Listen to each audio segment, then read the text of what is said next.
Tainari! What is that? Is this Irminsul? How did this happen? What's going on inside? Luckily, we managed to evacuate everyone. What in the world was that? That was terrifying!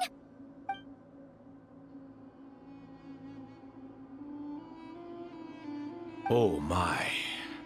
I understand now, Dendro Archon. You make yourself quite clear indeed. Not once over the millennia has Irminsul been so terribly afflicted as this. Please continue, Dendro Archon. Irminsul's root system is what comprises the ley lines. In the past, it has always been hidden away, going unseen by the general populace. But now, an evil intruder is making it reveal itself. It has become a tree of unbridled greed. A clear sign that a deranged experiment has advanced to a new stage. Blasphemy. From where I stand, an experiment in the name of blasphemy sounds rather improper. But if we are to honor Dottores' will, this is what we must do. The birth of this tree proves to me beyond doubt that this incident is connected to him. But to explain the situation in full, there is someone I need to tell you about.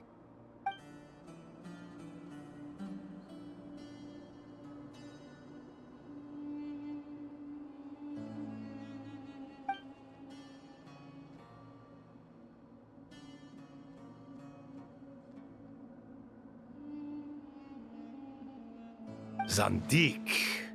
So it was him.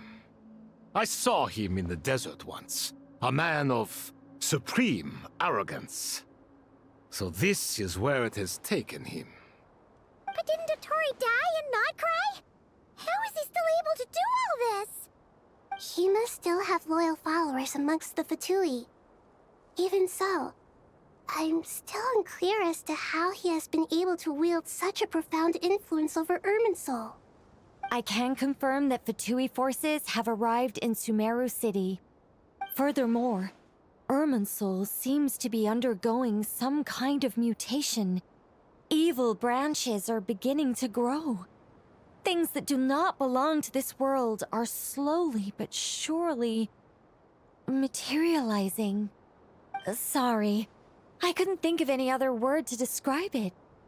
They don't seem to be fully formed physical entities yet, after all, but they are gradually becoming real. A baleful tree climbing up into the heavens. Speaking of Dottore, I have some information on that front as well.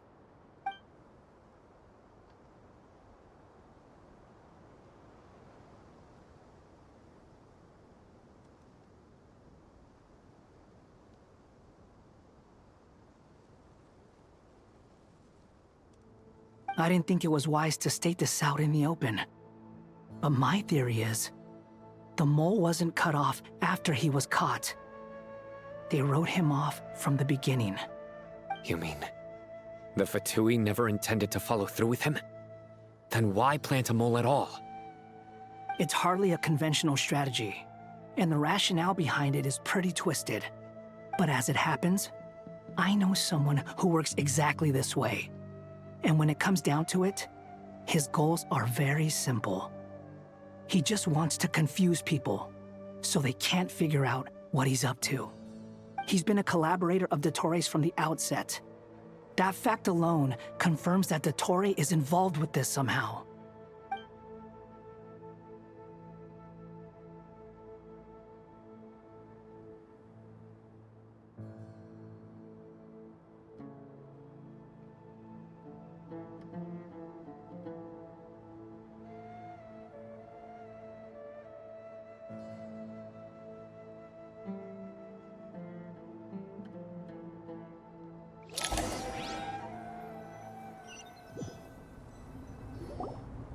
There is still much to be done.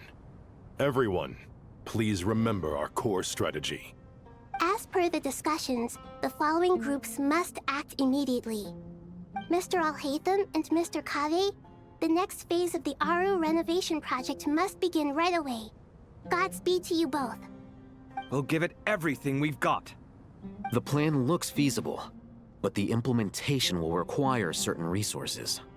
General Mahamatra Sino and his team will help to procure the materials required for modifying the terminal. No problem. I've already spoken with Sethos and Hat Guy, and they've agreed to assist me. This kind of thing is best left to the fleet-footed, right? Hat Guy? If it's efficiency you're after, we're the right people for the job. Following up on the elemental energy amplifier we discussed, Ms. Dory, I assume you're the one most familiar with the status of this project. Aside from the Dendro Archon, of course. Yep, that's right. Leave it to Lord Sangama Bay. Got it. Well, I'd like Madame Farazan, Kale, and Nicole to support Dory on the technical side. You can count on us. Will do. Rest assured, I'll take good care of Kale. Dia, Candace, and Nefer, you'll be in charge of negotiating between the various parties. I trust you remember our goal. You bet. We can handle it. Good. I believe that covers everything. Tainari will provide ad hoc support as needed, if that's okay. Poor Tainari. Must be tough being Nephis' student. Getting bossed around all day, every day. Hey, don't try and drive a wedge between us, you old rascal. All it says to me is that Master Nephis has faith in everyone's abilities. While I'm nominally here as backup, I doubt there will be many situations where my help is needed. Exactly. Finally, Traveler, you and I will head to the border between Sumeru and Natlan. Once that task is complete, I'll be asking some of you to accompany me to the Eternal Oasis. The Eternal Oasis? I thought that was just a legend. So it does exist after all. Regarding your trip to Natlan, under normal circumstances, a meeting between our two nations would be a far more formal affair. Unfortunately, Sumeru is all but completely cut off from the outside world at present. So regretfully, we won't be able to give the Pyro Archon Mawika the grand reception that she deserves. My apologies for the inconvenience. No point putting too much pressure on yourselves. That goes for everyone. Right. Especially you, Dendro Archon. I'm sure you're still feeling quite weak. Don't worry about me. The Dendro Dragon's life force will sustain me. Plus, we'll be there every step of the way. Nahida will be just fine. Yes. I believe in myself. And I believe in every one of you. Well, time to get going.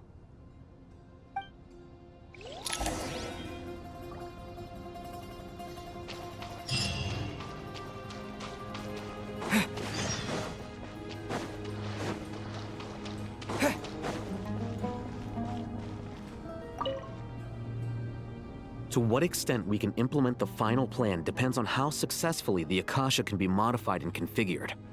And to make sure the configuration works, Aru will also need some further optimization. Yeah, no surprises there. Once we roll this out, any Sumeru citizens who already have Akasha terminals can simply continue to use their existing devices. This still leaves us with a significant equipment shortage, though. Many groups of people were never issued Akasha terminals, including mercenaries, the desert folk, and many others. We'll need a supply of rare materials for the renovation of Aru and the production of new terminals. Right now, the best place to source these locally is from the primal constructs within King Deshret's mausoleum. Time is not on our side here. It's gonna be a race against the clock. The Aru merge and renovation project will have to be carried out by you two. Everything's riding on this, so failure is not an option. Best of luck to you both. As discussed, General Mahamatra Sino and Mr. Hat Guy will source the required materials. Mr. Sethos is quite familiar with the layout of King Deshret's mausoleum. With him accompanying them, things should go quite smoothly. I have every confidence. In the meantime, we may as well take a breather. Makes sense. There's not much we can do until the materials arrive. Get information and stay close. What is this, boot camp? Knock it off. It's just Sino being Sino. You know what he's like. Everyone clear on our mission objective. Look at the excess primal constructs, dismantle them, and extract the required materials. And King Deshret's 7 pillars agreed to this? If they're just sitting there doing nothing, we might as well put them to use. Thoth's words, not mine.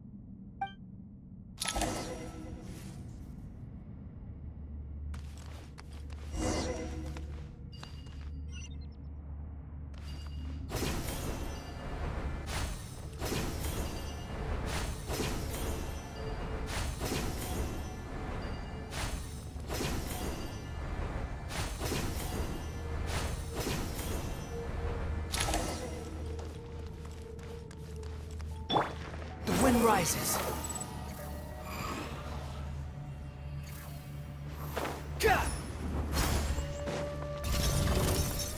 Give me some space. Glory to Al Akbar! Surrender! Behold! Through me, justice is served. Your penance is due! You stand condemned!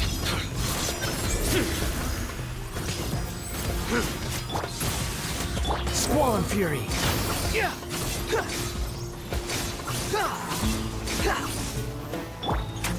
Way ahead of you! Futile! Cry louder! Behold!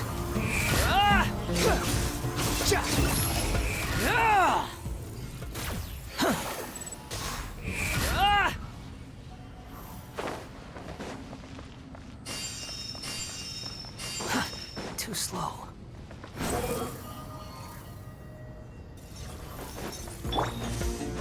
Give me some space. Sage's wisdom. The wind rises.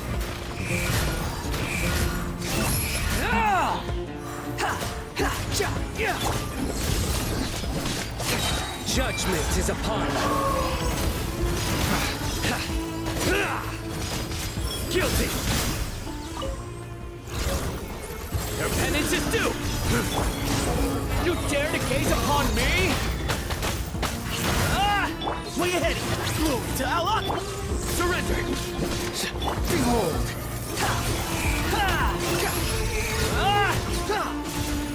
These devices should still be usable even though they're broken down. Let's take them back for the others to review. The wind rises.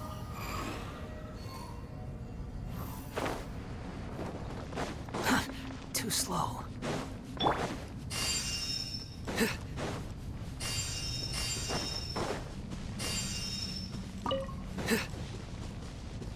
Behold!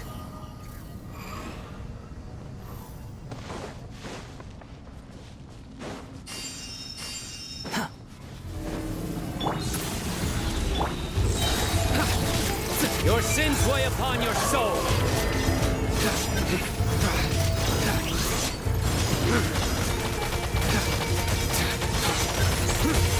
The wind rises. Know your place.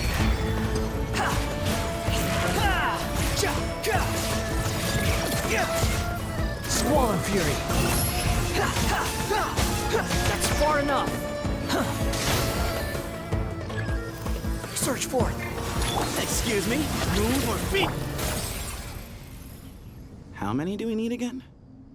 Enough to make an Akasha terminal for everyone who doesn't own one. I remember you telling me how revolutionary these Akasha terminals were. You've used one before, right? The Academia declared the Akasha to be the most powerful and comprehensive wisdom dissemination system in history. That should give you an idea of how powerful it is. Certainly sounds impressive. Neither Hat Guy nor I have ever had an Akasha terminal. Well, if it all goes to plan, that's about to change.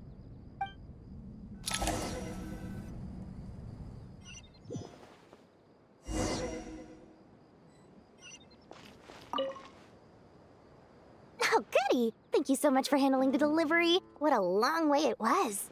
You've really outdone yourselves. I'm well aware what a bumpy, dangerous journey it must have been. Now, I would have loved to oversee the process myself, but of course, Those of us who know the plan can't leave the mausoleum. Oh, trust me, I'm patting myself on the back for my assembly work here. Simply flawless work. But will you really be needing all of this? According to our plan, yes, this is the quantity required. I have no complaints about the quality either. Only the price. So expensive. I heard you covered a lot of the funding out of your own pocket. Oh, that's an exaggeration. The academia provided most of the funds. I just offered a small token of my goodwill. Of course, the real tragedy is how little profit I'm making on this. You know, it's a serious crisis when you can't even make money out of it. It's really quite a beautiful design.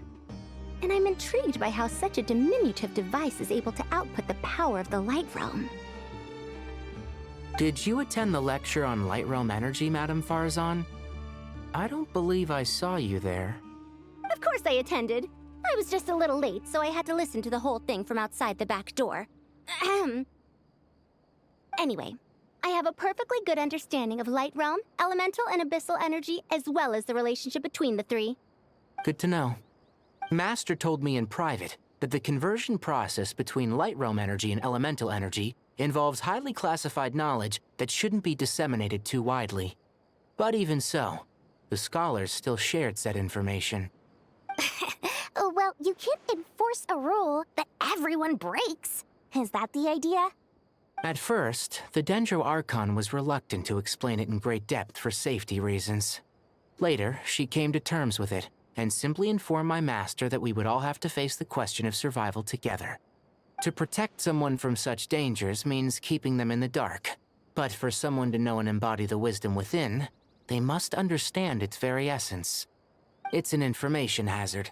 We're exposed to danger just by knowing the facts. And just like bait, it lures us in by offering us the solution to our problems. But if you're not careful, you'll end up pursuing it down a dark path. A tricky problem. But today, this big problem has been broken down into many smaller, more trivial ones. What do you mean? I get it. For instance, you and I share secret knowledge, while she and I take on the risks of life, death, and fate. Something like that? Hey, what? That is not what I call a trivial problem. Well, as they often say in Vahumana, an event that is monumental to the individual is negligible in the grand scheme of history. Generally, the fate of the individual is an insignificant affair. Being from Amorta, where the subject of our research tends to be a lot more personal, I have to disagree. It's hard to dismiss the individual as insignificant. In other words, the big problem of survival has been broken down into many small, interconnected factors, and each one of us represents one of those factors. When the same secret is shared with a group of people, the same fate binds them together. Most people would find this unimaginable, but to us scholars, this is the path that has always beckoned to us.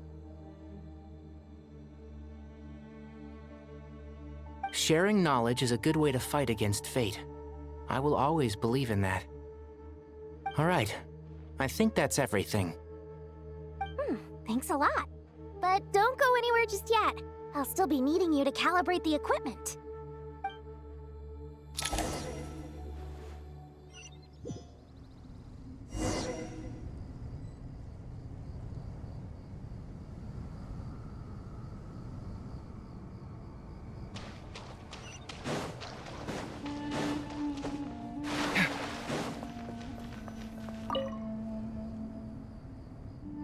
Okay, the materials are ready.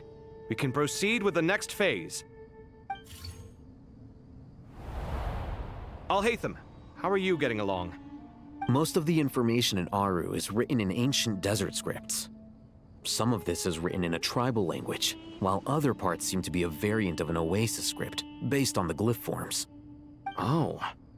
Not lost to history, I hope. Some are. All we can do is infer the meaning based on the rules of related languages. Although, this section actually fills in some of the missing historical record.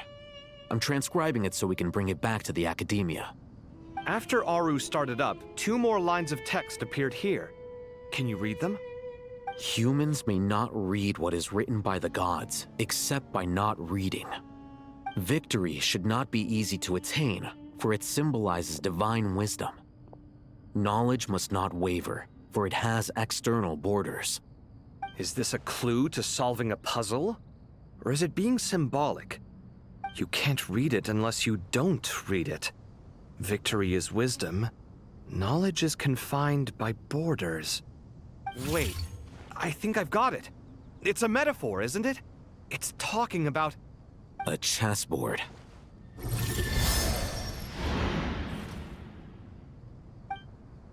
You were right. The youth of today are skilled at solving riddles. Have the secrets buried in the desert not been unearthed over the years all the same? Since Aru is a place reachable through wisdom, this day was bound to come sooner or later. Oh, I've always been against overly cryptic sentences. Don't you get tired of reading and writing all that? Ah, it's you 3. Just in time. We've been delving deep into Aru, and now this board has appeared. I've heard this was how you'd while away your free hours. You must be quite the experts by now in that case. It is true. King Deshret's chess games are some of the most well-loved of all his wonderful creations. If you have ever been to Safhe Shatranj, you may well be familiar with the chess pieces you see here. Is this chessboard supposed to be another visualization of the interior of Aru, then? Naturally. Visitors, everything is ready. Only by completing the challenge on the board in accordance with the rules will you be permitted to overwrite Aru. 1 second. It's not dangerous, is it? Dangerous? Why, yes, of course. I should be the one to go, then. Wait for me here. Sounds like the self-confidence of our present company has rubbed off on you. Don't be ridiculous. I'm your upperclassman, and that means I have to look out for you. I appreciate the sentiment, but a game of chess typically requires 2 players. Besides, I'm sure they won't let things get out of hand. Keeping things relatively safe is in your best interest too, isn't it? Fair enough. I mean, you guys are controlling the difficulty, so please don't go too hard on us, all right? Ah, but Bennu said he wanted to put some respect into these whippersnappers. All right, all right. Thank you. Obviously, we'll still try to be careful. This doesn't seem like ordinary chess. Is the goal to defeat the opponent? No, you must enter the board and pass the trials we have placed there. Ready? Let's do it.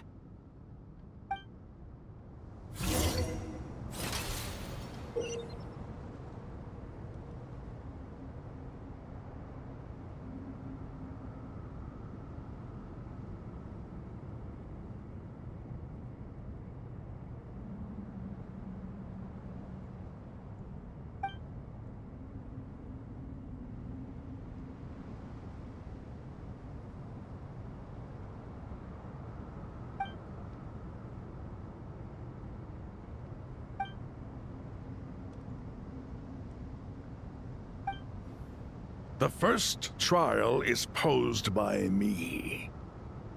I don't think this is gonna stop us. Ah, but the key to this game lies in working together. Otherwise, you will be deemed to have broken the rules. Looks like it's up to me. Marak, can you open it? King Deshret's favorite primal construct. Living on in suitcase form, of all things. Amusing. Ho-ho! Excellent work.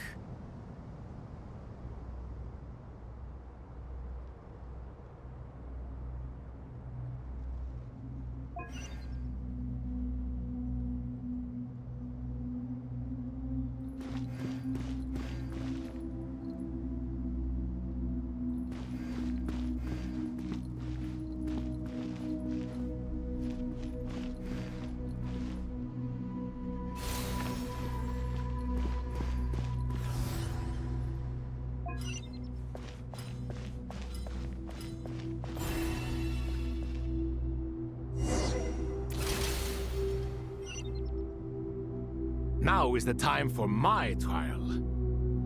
Now, don't be nervous. I'll make it nice and easy for you. Really? Thanks in advance. We appreciate it.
Ibis King, don't you think this all rather inappropriate?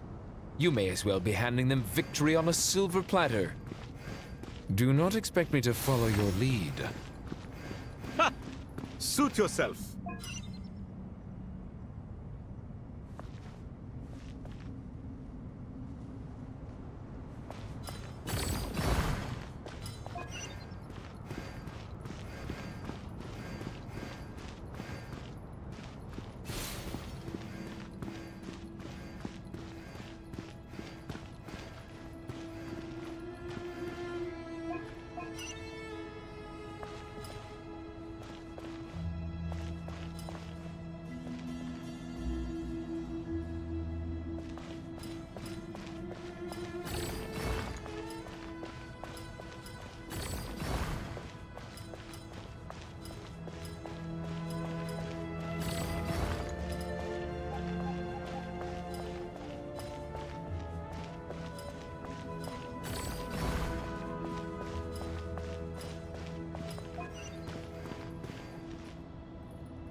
Ibis King, don't you think this all rather inappropriate? You may as well be handing them victory on a silver platter. Do not expect me to follow your lead. Ha! Suit yourself.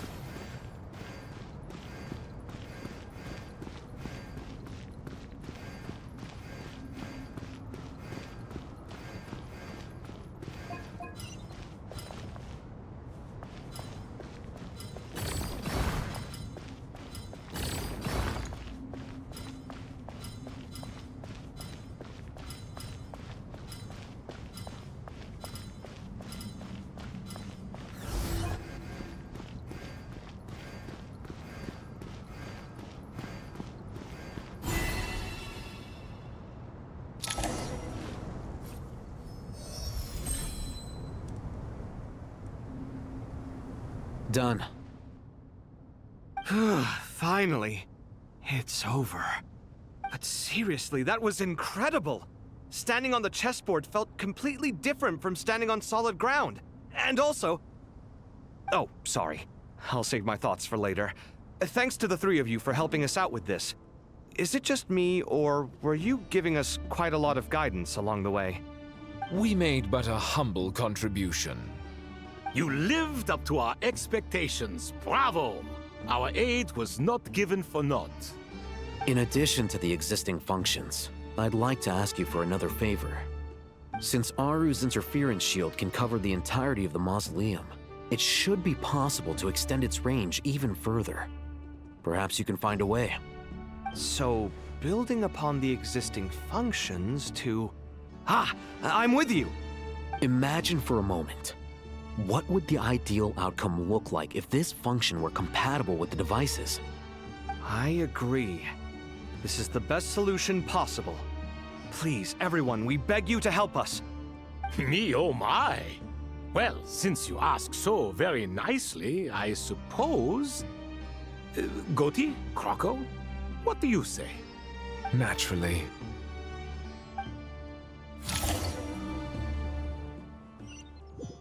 Time to go! Let's go find Nahida!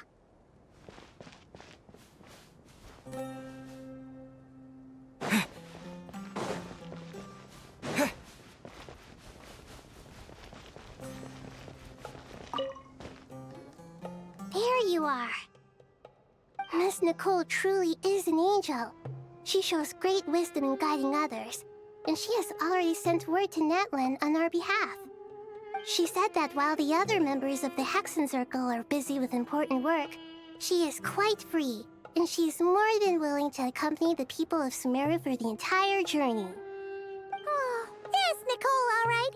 Always super patient and loves to help everyone out. She's the best. She is. So kind and enthusiastic. Well, time for us to get going. Let's head out.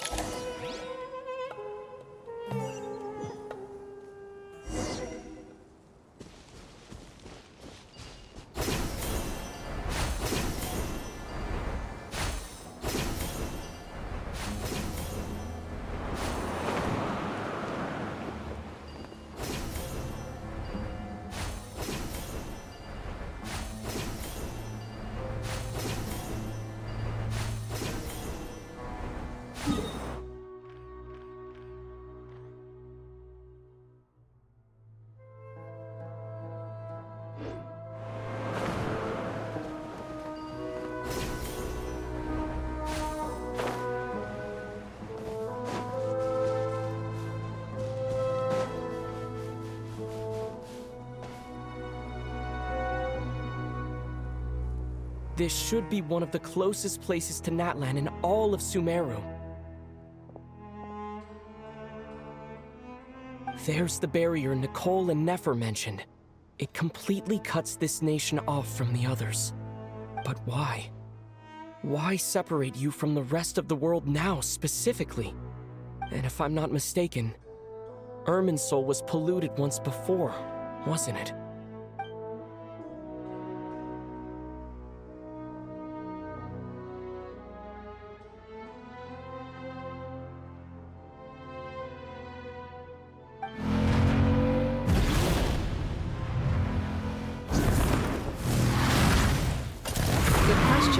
I'm wondering the same thing myself.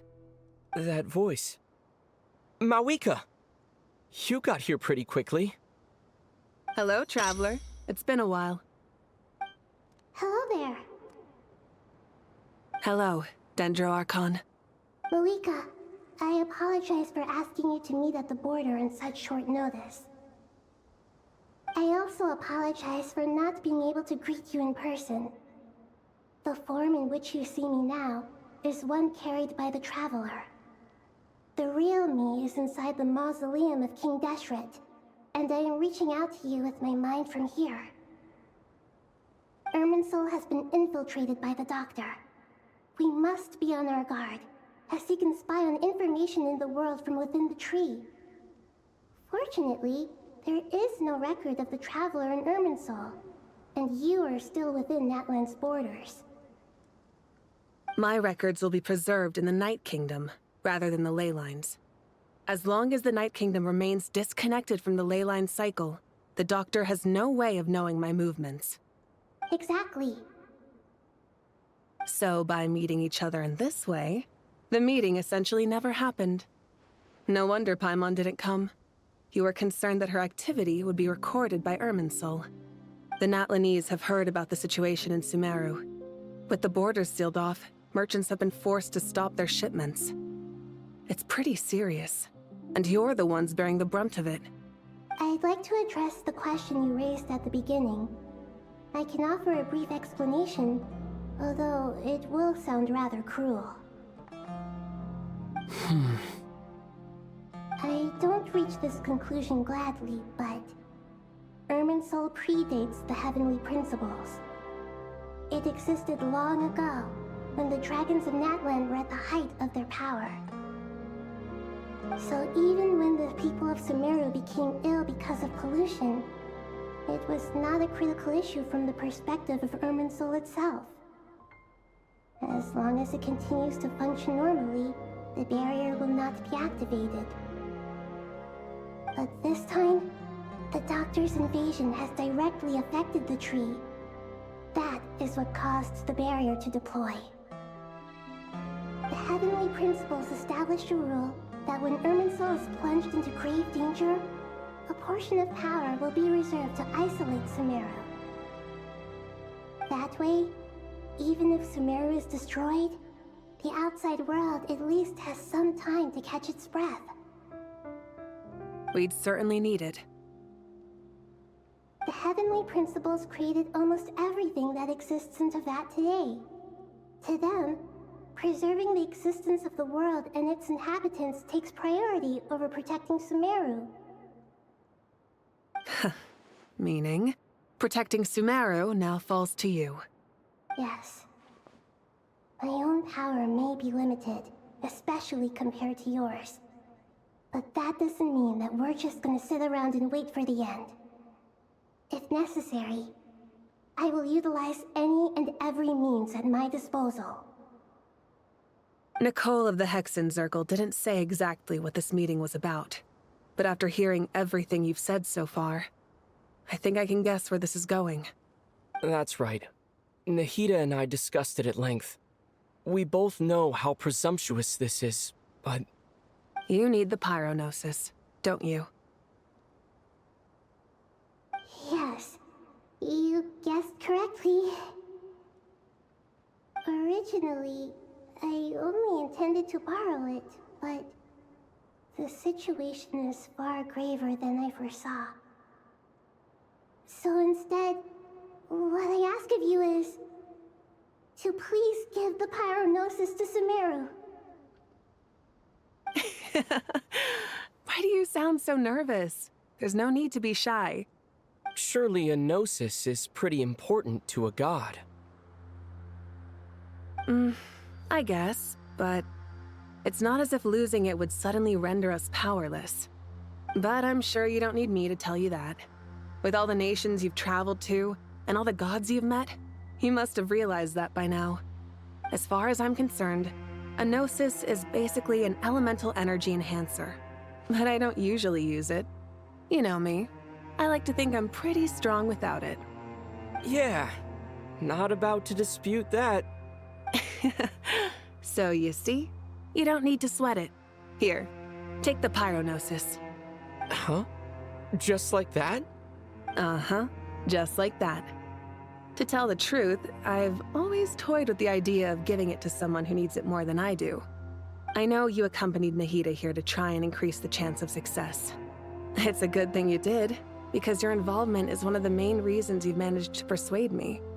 Are you sure about this? Handing over your gnosis just because of me? I won't try to quantify it, but trust me. Handing over the gnosis to Tumaini is far from the craziest idea I could think of. Besides, even if you hadn't come here personally, I think I still would have agreed to Nahida's request. Irminsul doesn't just affect Sumeru. It impacts all of Teyvat. I know all too well how difficult it can be to protect the things you care about. So logically, morally, or however you want to cut it, helping you is the right thing to do. You don't need to tell me the specifics of your plan.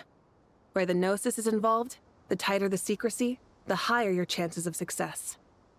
Malika, my heartfelt thanks go to you and the people of Natlan. Don't mention it. But now for the hard part. How do I actually give it to you? The Irminsul barrier is right in the way. I have an idea.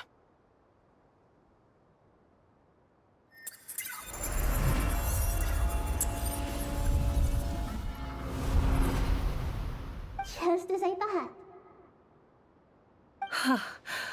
Incredible. What did you do? Just made a lucky guess. This seems to happen quite a lot. Things that apply to everyone else don't seem to apply to me. I figured the same might be true here.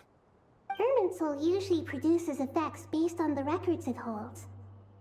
Since the Traveler is a descender, Irminsul contains no records of him, and thus has no way to impede him. Is that right? You really are full of surprises. Catch. Whoa! Thank you, Mawika. Thank you for trusting us with something so important. All right. No need to get so formal. It's not like we're strangers. Besides, there's still one problem. You might be able to pass through the barrier, but I don't know about the Gnosis. Any other surprises for us, Traveler? Let me try something. I have the Pyrognosis in my hand. It feels strangely ordinary. Not particularly heavy, and yet this tiny thing symbolizes the mighty authority of a god.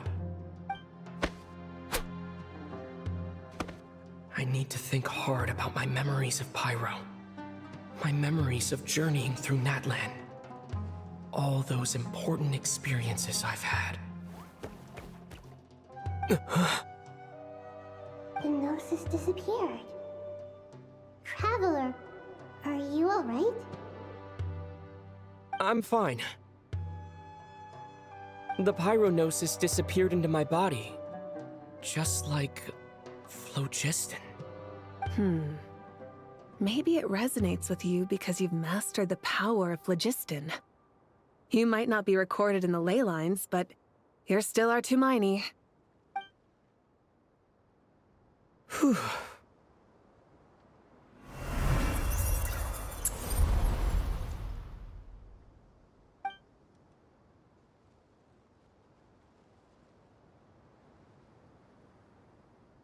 Please allow me to express my gratitude once again, Malika. Pleasure. Well, I've given you all the help I can. The rest is up to you. Good luck. We won't let you down. Yeah. We aren't about to lose.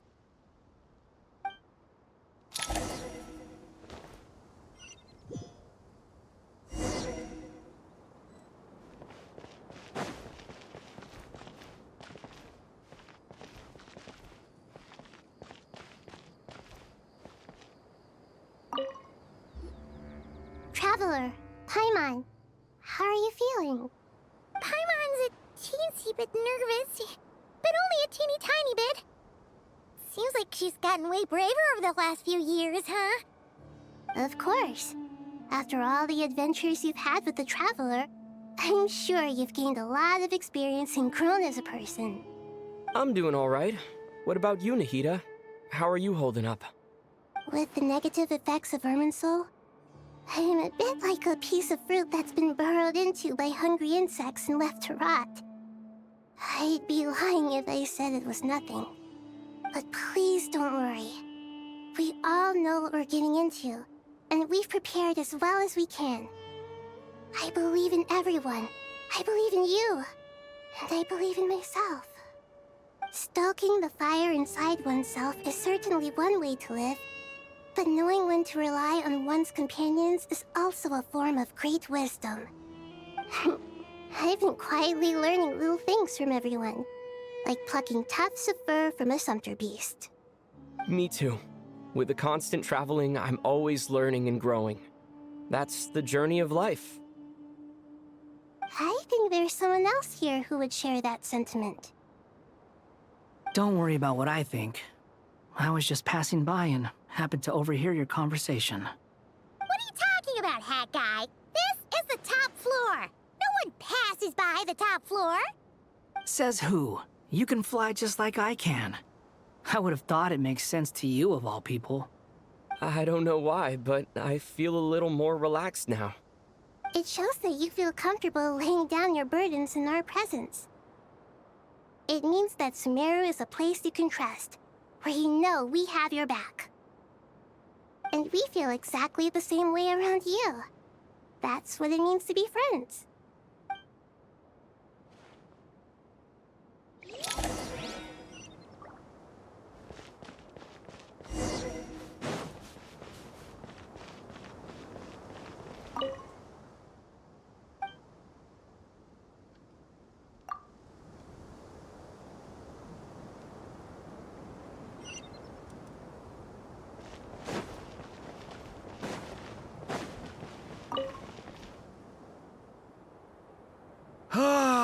It's finally done. Ugh, but I have a nagging feeling that there's something I've forgotten. Oh, there you are. Everything wrapped up on your end?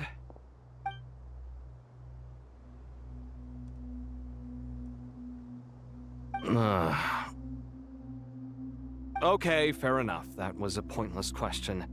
We were working in tandem, after all. You must really be exhausted. Well, it's been a busy day for both of us. When work ends, you clock out. No looking back. Yeah, we're definitely due a break. Probably a little late to start drinking now, though. I'll stick with water. Here, this one's for you. Thanks. You want a bite to eat? I can grab us something. Or wait, I think there's a stove nearby. Let me take a look. Are you nervous? A little, yeah. Unlike you, it seems. How are you not feeling at all nervous? Because everything that happens next is beyond my individual control. I don't worry about things I cannot influence. What do you mean, cannot influence? You're the one who came up with half of the strategies we ended up using. There's only so much I can do. I was only doing my duty. Was it like this last time, too? You mean with Azar and his accomplices? Yes and no. The situation back then was easier to control, but we weren't as prepared as we are this time. So the enemy is stronger, but so are we. I still vividly remember the way you interrogated me in the library after the fact. Where were you when Sumeru needed you most? If your memory is so vivid, you might also recall that it was you who came looking for an argument. You're often the one who initiates these things, you know. I came for a conversation! I didn't know it was gonna turn into an argument! Anyway, at least I showed up this time. So, what do you think? What do I think? I think we're certainly better off for it. It's good having me around to help out, huh? Absolutely. As a citizen of Sumeru, you displayed a remarkable sense of responsibility in the face of disaster. Certainly feels that way. I just shudder to think how the world would have ended up if we hadn't gotten control of the situation. So, do you think this is what impending disaster looks like? The sky is so clear, and there isn't a whiff of decay or destruction in the air. It's hard to imagine that the fall of humanity could happen on an ordinary day like this. Awful things happen all the time. Sometimes people can stop them, and sometimes they can't. What you and I have done is increase our chances of stopping this one. Lofty ideals may provide no defense at all against nihilism, but perhaps little decisions can. Oh, nothing. It's nothing. I hope everything works out tomorrow. It will. As long as we stick to the plan, our chances of success are good. It's really strange. You're my junior, yet you always seem to act more like an upperclassman than I do. I think it's mostly a matter of temperament. Ugh. Walked right into that one, didn't I?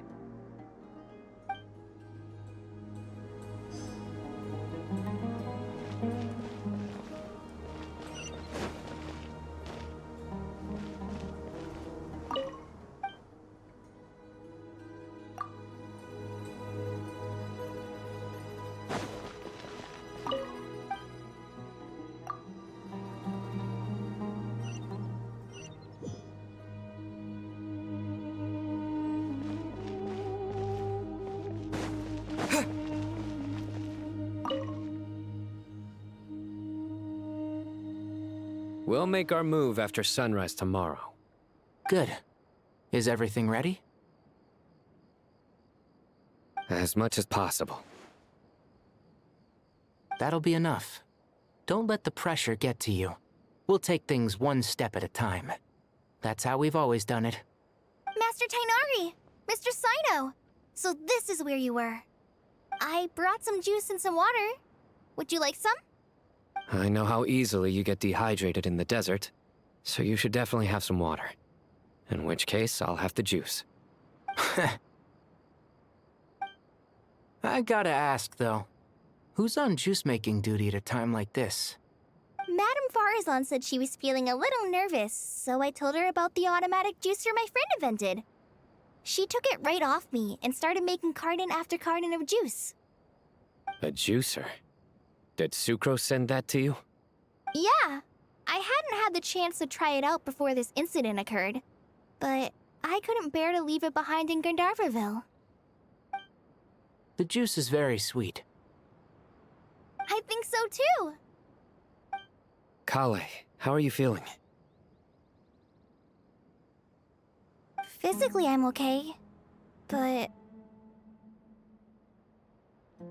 it just still feels strange to me. Why would a great power like this come to someone like me? I know the feeling well. That same question ran through my mind every day as a kid. At least now, you have someone who can relate to you. All the more reason that you should apply for Spontamod. Tainari fiercely opposes the idea, though. Those two things are completely unrelated. What are we all chatting about, Would anyone like any juice? Oh, you have some already. I had some earlier, ma'am. Maybe give the extra to someone else? Very well, very well. I shall be off then. There's this enormous power, and then there's little old you. You feel like there's no connection between the two. And that sense of dissonance is difficult to get used to. Yeah. But after all this time, I can't believe this stuff still gets to me sometimes. Makes me feel a little childish. Kale, just because we normally keep the conversation light doesn't mean we can't discuss deeper issues.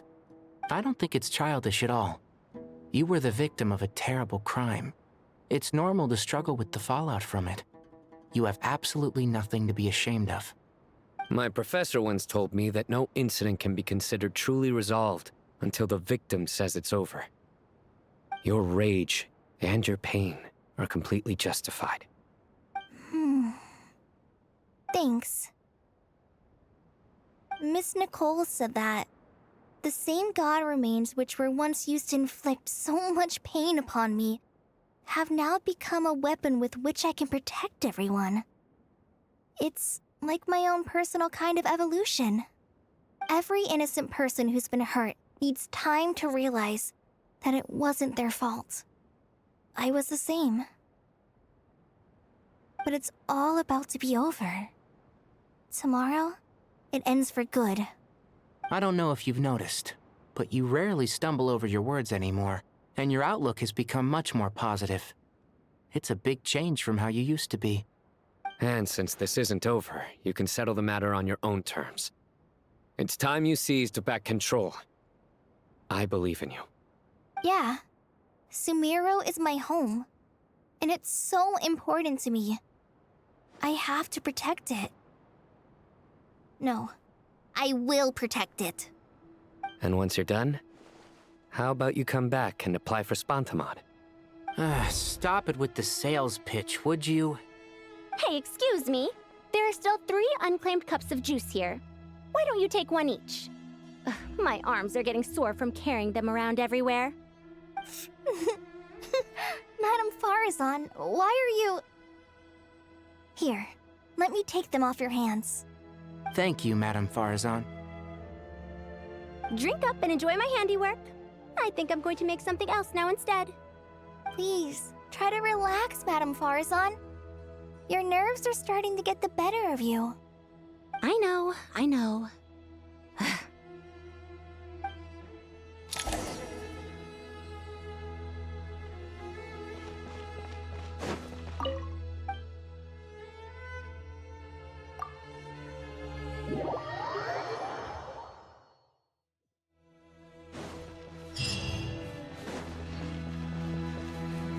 Time to go! Let's meet the others at the mausoleum of King Deshret.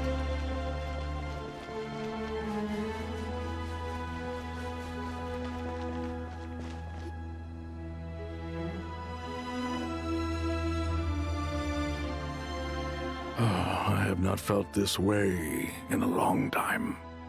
Standing up high, gazing out at the rolling dunes. One cannot know what freedom truly means without first losing it. The golden slumber truly lives up to its name as a dreamland.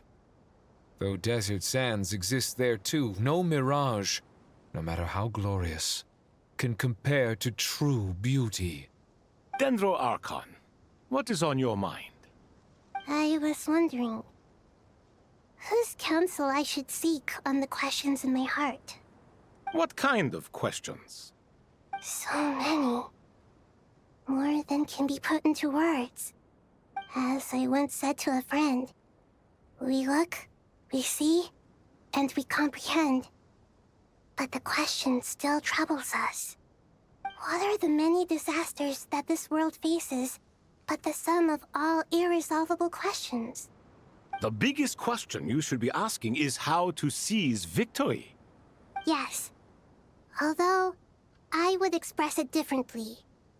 I must not fail.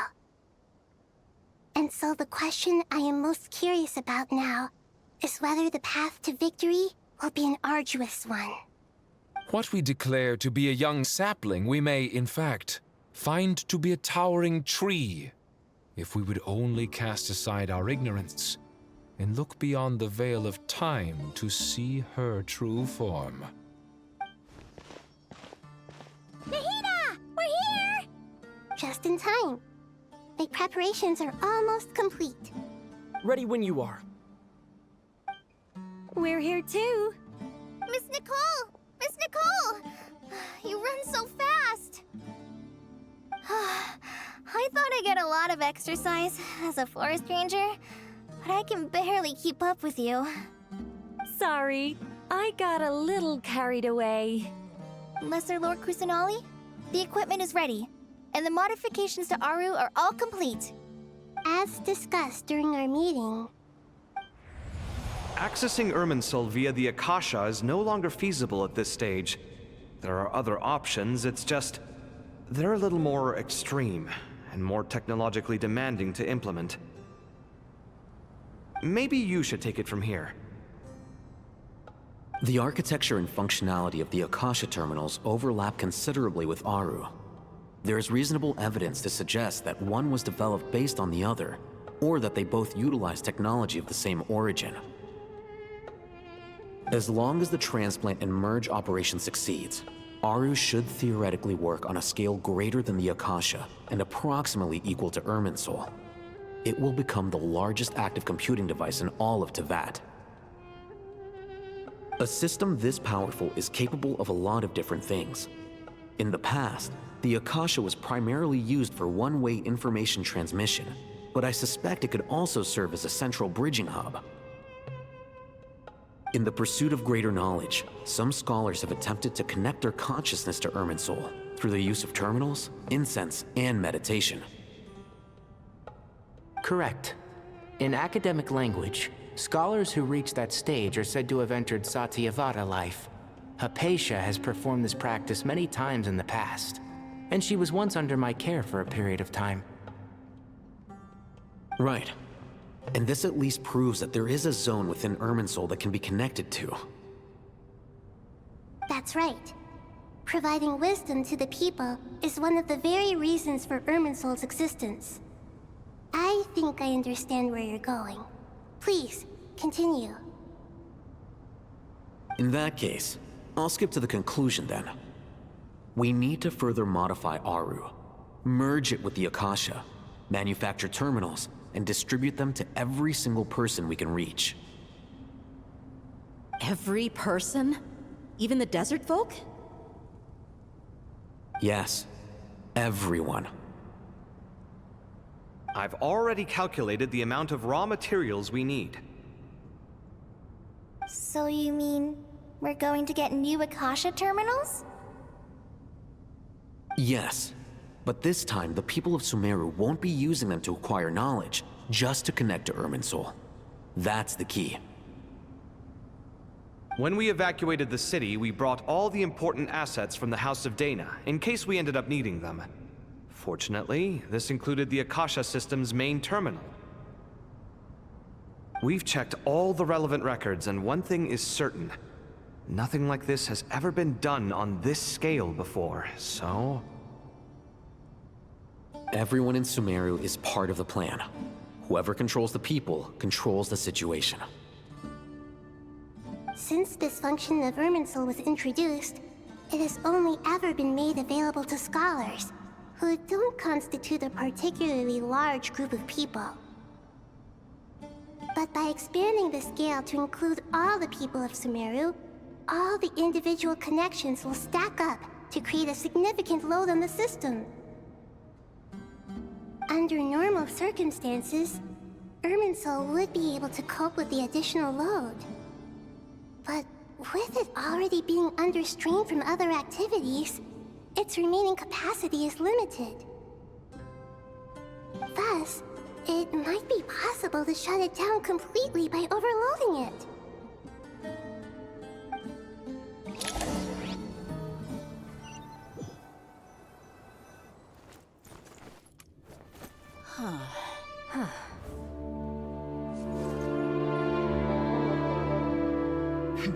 Counting down.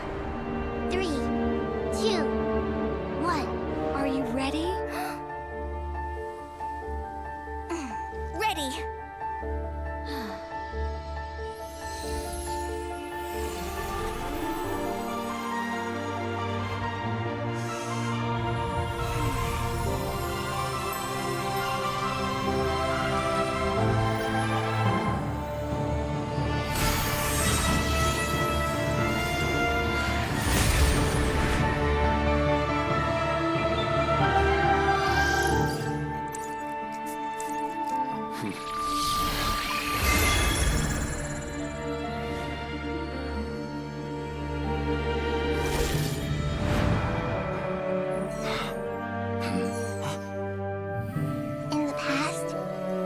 People sought knowledge, they turned to the Tree of Wisdom.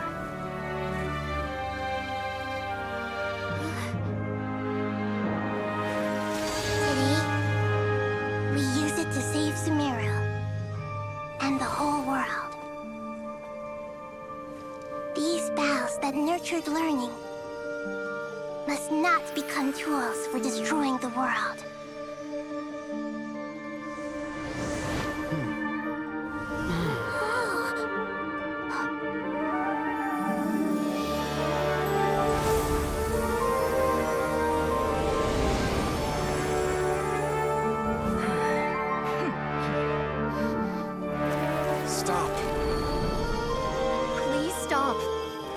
Transformation.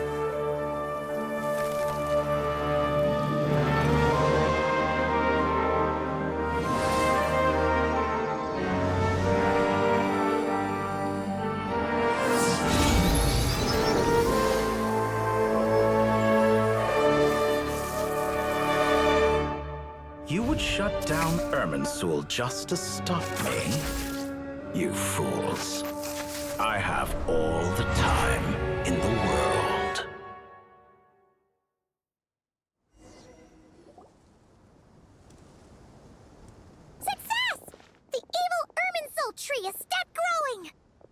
Great!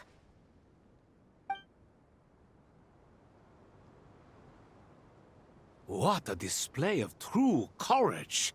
The courage to think and the courage to act! I never thought I would witness the shutdown of Irminsul with my own eyes. Perhaps this is human wisdom in action? Indeed, only humans could do such a thing. Gods are few and far between. What was once created for spreading knowledge is now used for another purpose. A rather ingenious plan. I am grateful to you three for your help. Only thanks to you were we able to extend Aru's interference capabilities to cover all terminals. Now, nobody who wears a terminal will have their activity accurately tracked by Irminsul. No matter how many eyes Dottore possesses, he will not be able to see us clearly. Now for the next step. I will need the help of your supreme powers once again. How might we be of service, Lord of Dendro? I need to reach the Eternal Oasis immediately. Right now?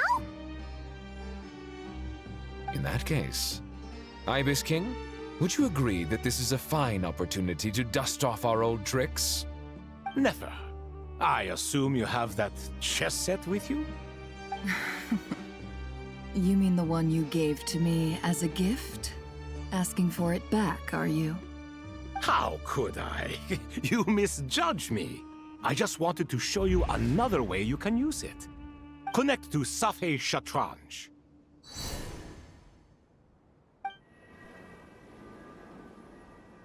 Safei Shatranj? You mean that place in the desert? Thoth's chess set gains its power from the chessboard laid out in the desert by King Deshret and ourselves. All ceremonies conducted using the chess set must be activated via Safei Shatranj. In other words, the chess set is an extension of the chessboard. In the past, moving a chess piece was a sacred and momentous act. Transfer initiated. Entering live combat mode.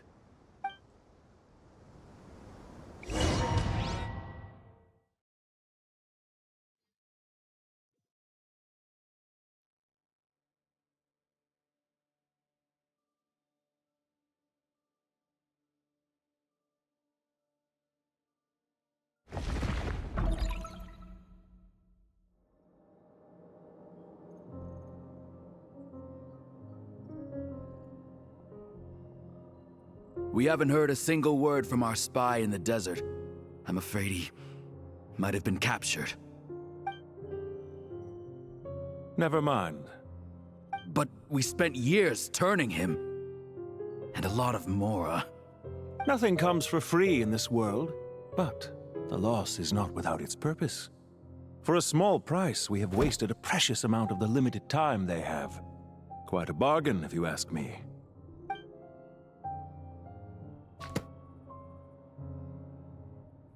Understood. Weighing profit against loss is a necessary part of life. But to tell the truth, I have been operating at a loss since this all began. Since many centuries ago, in fact. For instance, why would a banker act as the executor of a will? If you hadn't deposited your personal belongings at Northland Bank, I would have no reason to be here right now.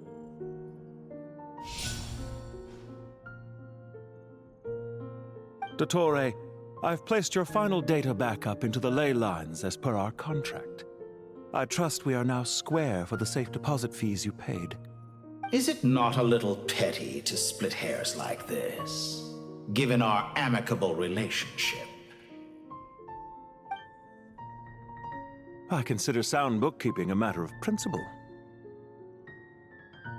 Do not forget that you only live to see this day thanks to me. In fact, every day of your life since you met me, you've been living on borrowed time. Why, that's hardly a fair assessment. I will concede that my survival was perhaps at your whim, but I became a harbinger on my own merits. Managing money is not like other professions. Mine is not a role I could have acquired based on your recommendation alone, and certainly not one I could have lasted so long in without genuine ability. The information stored in the ley lines is quite comprehensive. Rest assured, I have not forgotten how strong your pride is. Well, I presume you have no sense of fragmentation while talking with me. How could anything possibly go wrong with such strict measures in place? The remainder of your soul was split in two, with one half sent to Nodcry and the other stored in the most secure vault of the Northland Bank. Though I must say, your disdain for the other segments is quite amusing. Zandik is you, and you are Zandik. Zandik created the segments, yet you, a segment yourself, reject him.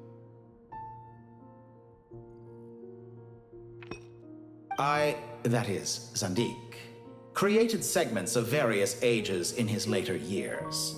To achieve this, he had to freeze time and part with a portion of his soul. But as constructive as it sounds, it erases my uniqueness. If each segment is equally me, then by the same token, none of them are truly me. A soul living forever in the past inevitably holds different views than he did in his later years. The same thing that completes me also restricts me. You too might ask yourself which stage of your life you want to be preserved at. The day your business failed? Or the day you were framed by a gang and sold off to a medical lab as a test subject? We needn't dredge up the past. This undesirable plan was eventually scrapped. Lesser Lord Kusanali was quite right. I needed an opportunity to eliminate myself. And after that, I concluded that there was no more effective plan than directly splitting the soul. Once the soul is transferred out, you will find that creating a physical body is far simpler than creating a puppet. The other half of your soul suffered a crushing defeat in Nodcry, you know. And yet in the process, I obtained the information I always wanted, did I not? Because now we finally know where the best testing ground truly lies. I once thought your ultimate goal was to ascend to godhood. But as it turns out, that was merely one of your experiments. Experiments take many forms. Most people are too eager for success, too fixated on the end goal. They forget that the experimental process itself is just as important. A suspiciously vacant seat, a new face. I trust you can put two and two together. The reason it doesn't exist is because someone tampered with the record. What can I say? After all your efforts, you really did uncover the world's secrets. So, is the new world you promised a lie? No, it never was. I am glad to be able to control Irmin's soul from within. Now I shall attempt to create a new world inside the existing one. Almost everyone faces the prospect of death, but not a single person has ever been able to experiment unrestrained in the afterlife through sheer force of will. I am the only one to have overcome this enormous challenge. Would I not be letting the world down if I didn't make the most of the opportunity to experiment? Clearly, the dividing of your soul did not affect the magnitude of your ego. Out of all the versions of you that have ever existed, this you is the most insane and the most radical. Is that why you chose to work with me? Which was it then? My insanity? Or my radicalism? Could I call myself a venture capitalist without a suitably ambitious plan to invest in? Yours happened to fit the bill quite perfectly. Well then, I must say, while I am surprised enough that you showed up at all, what surprises me more is that you chose to present yourself as my former subordinate, and not as the banker Pantalone. Why make things harder than they need to be? Exposing my true identity in a situation like this would only serve to destroy diplomatic relations between Snezhnaya and Sumeru. I daren't imagine the consequences. Showing up in the name of the original antagonist gives you the recognition you rightly deserve, while also being sensitive to Snezhnaya's predicament. It was an easy win. As for why I'm here, If you're suggesting that your credit is in the negative, I won't argue with that. Many people say that about you. I'd argue that a significant factor in your willingness to cooperate is the fact that you have but a few years of life left after my death. Living and dying together has a way of binding two parties together rather closely. Is it not true that a relationship should be judged by both the positive and negative returns it yields? So some of what I said actually made it into your head after all. It's true that I hope you don't die too soon, but don't you find that a strange thing for me to say? After all, you've already had quite a long life, especially for a human being. Let's not pretend that you're any more innocent than I am. Are we not the same in this regard? We both despise the existing laws of this world, and neither of us enjoy being under anyone else's control. Is it really so greedy to want the world to operate by a new set of rules? Of course not, my dear friend. And as I've said before, mutual interest is the foundation for the most reliable of relationships. You can attest to that. I just hope there never comes a day when I have to work too hard to prove that. Regrader, sir. People have been spotted approaching Sumeru City. How strange. Despite your access to Irminsol's data, it appears the soldiers noticed before you did. They must have found a workaround. Well, Dottore, I trust you know what this means.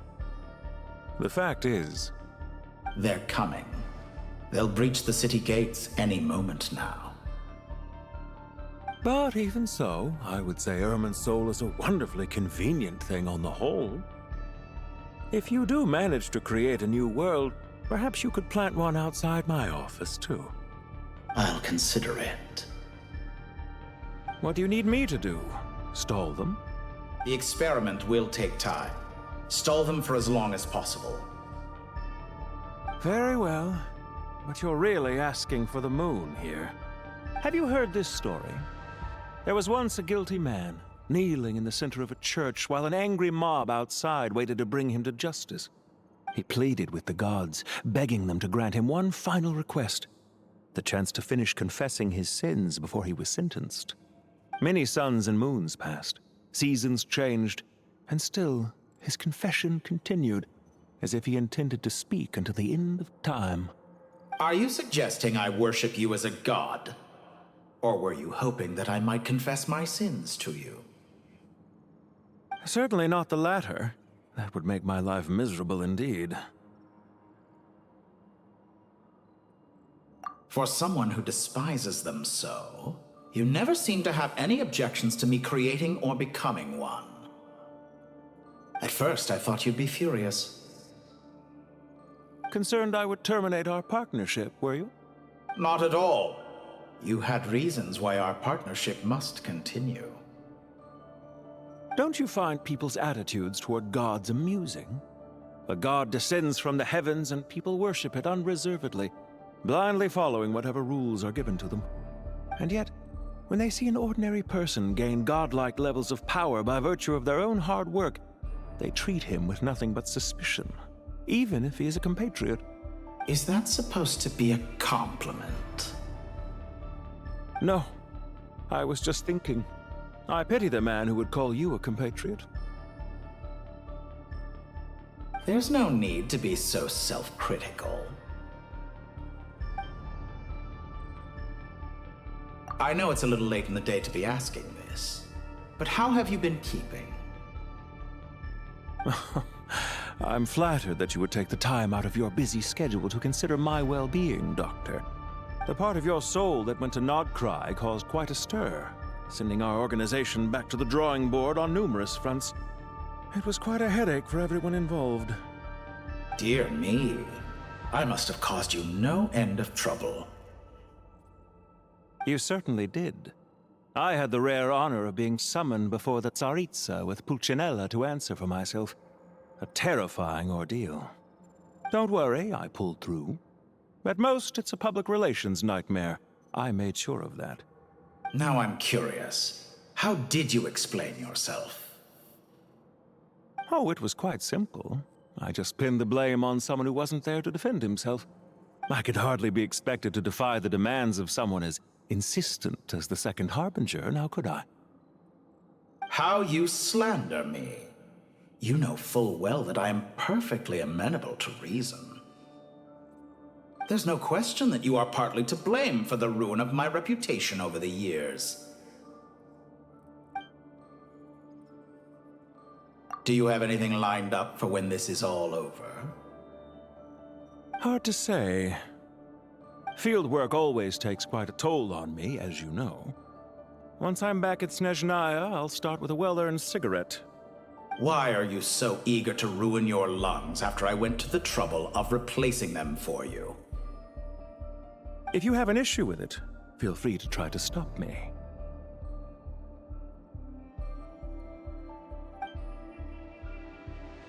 What's on your mind? The limits of humanity. It's a pity. Despite running countless calculations, I find there is simply no way to reduce any further the amount of one's soul required to sustain an individual. It's rare to hear you admit to being unable to achieve something. I beg to differ. For instance, as I've told you before, the original me was prone to motion sickness and couldn't make long train rides. Ah, yes, of course. One of the reasons you often sent yourself out on errands. What are you thinking about now? A new experiment. In the event that my soul was depleted, say we extracted my data from someone else's memories, yours for instance, and then combined it with your intact soul as the base material, what would we create? Such a scenario would be impossible. Oh? As long as your current soul survives, there will be no need to create a new individual. Don't forget, you were the one who approved of the present situation wherein only one Dottore remains.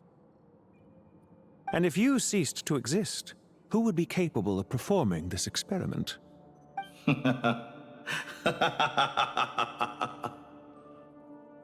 Since the day I met you, you've always excelled at talking your way out of a quandary.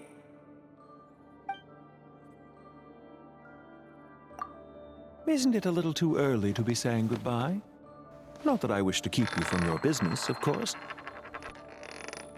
Very well. Let's leave the conversation there for now.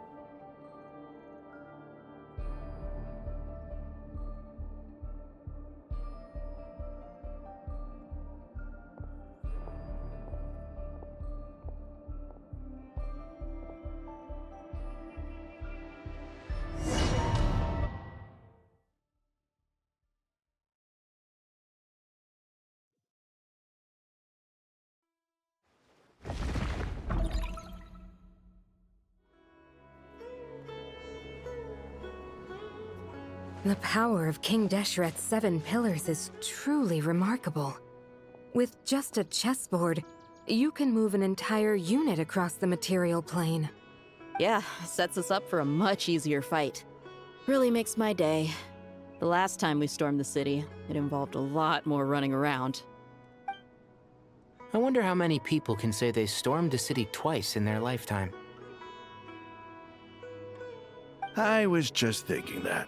I've definitely had more than my fair share of unusual experiences in my life. This is my first time here, actually. We never usually leave Gandharvaville. I hope this will be my last time. Does everyone have to chime in? Can't we just fight? What an amusing comment, my dear lady. Yet humans often alleviate tension via small talk, do they not? Whoa!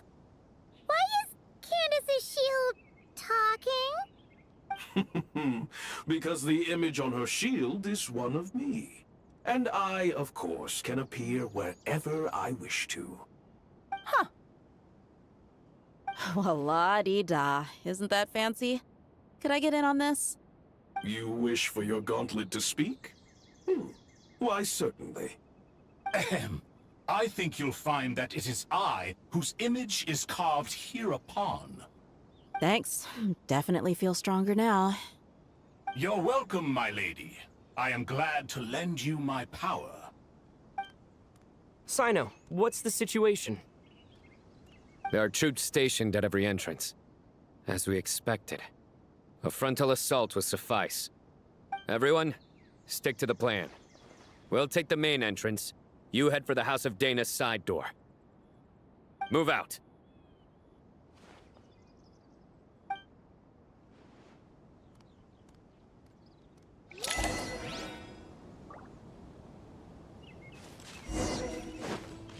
Futile! Look alive! Out of my way! Now it's your Take this! Watch out! Get lost! Whew. Thank you, Jeg. You gotta be more careful. If you're not ready to put your life on the line, you can't be certain of defeating your opponent. She's right. Keep your wits about you, Rana.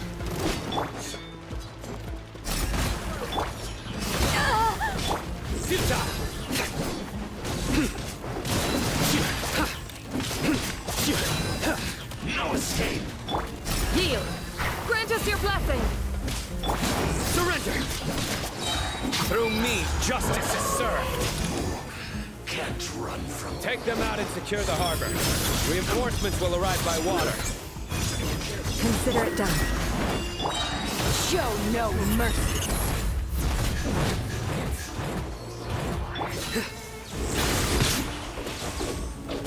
Have a load of this! Yield! Hear my prayer! Nowhere to run!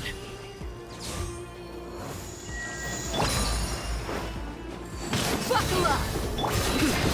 Surrender!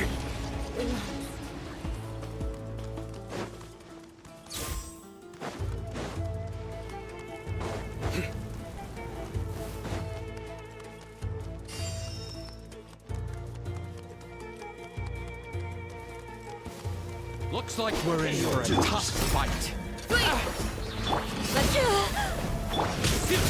Judgment is upon you.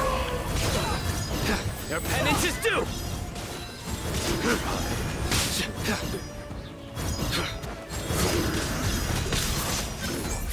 Can't run from it. Yield! Grant us your blessing! Buckle up! Resistance is You asked futile. for it! Save yourself the pain.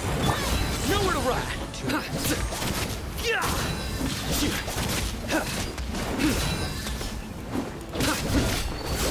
Intel! Your sins weigh upon your soul! Guilty!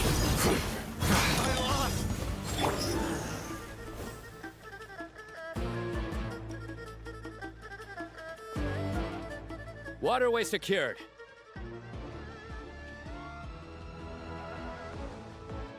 Brothers! Sisters! Perfect. Just in time. Welcome. Once we've linked up, we'll continue the advance. The team has arrived at the north entrance, as planned. Good. Press on.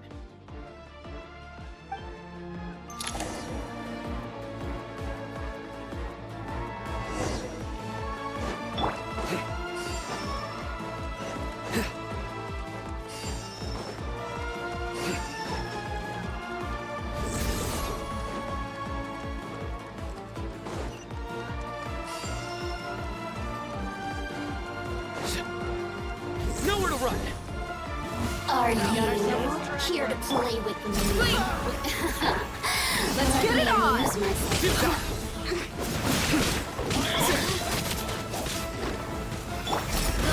We shall prevail! Gloves off!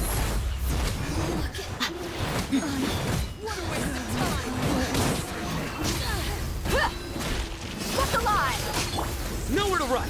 Through me, justice is served! Your penance is due! Did it take too long?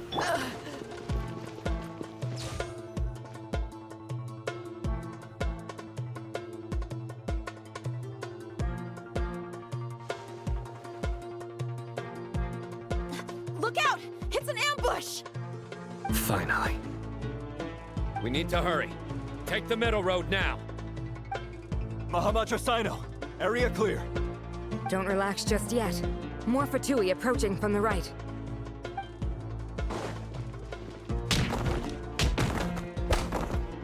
Irminsul cannot track our movements. If necessary, we could split up. Don't worry. We'll wipe them all out. As you can see, our people came raring to go. Good, good. How are things with the Traveler? Can Tainari keep him safe? Don't underestimate Tainari just because he's a forest watcher. He can handle it. All right. You know that's not what I meant.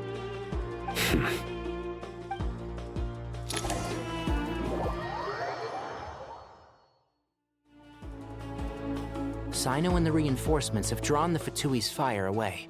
It's our turn. By using a cluster leaf of cultivation, we can pass through certain terrain silently. Good luck with that. We'll just fly up there. Huh? Oh, yeah. I forgot you could fly. Ready? Ready.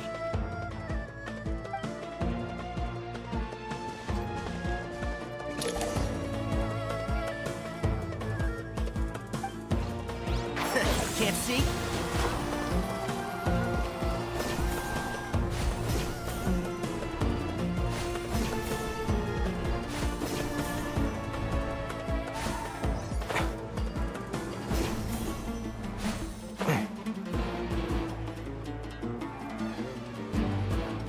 One with the forest.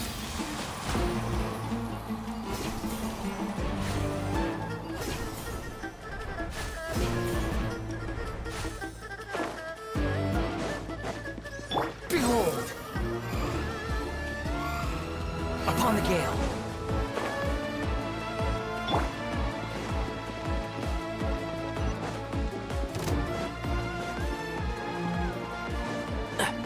Time!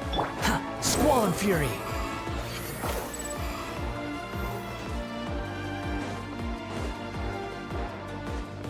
Quit following me.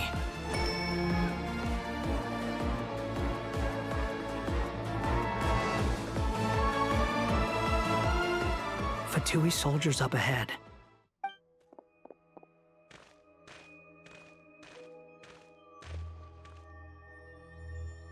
Careful. Prepare for battle. Hey! There's people over there. You have some nerve showing your faces here in the center of Sumeru City.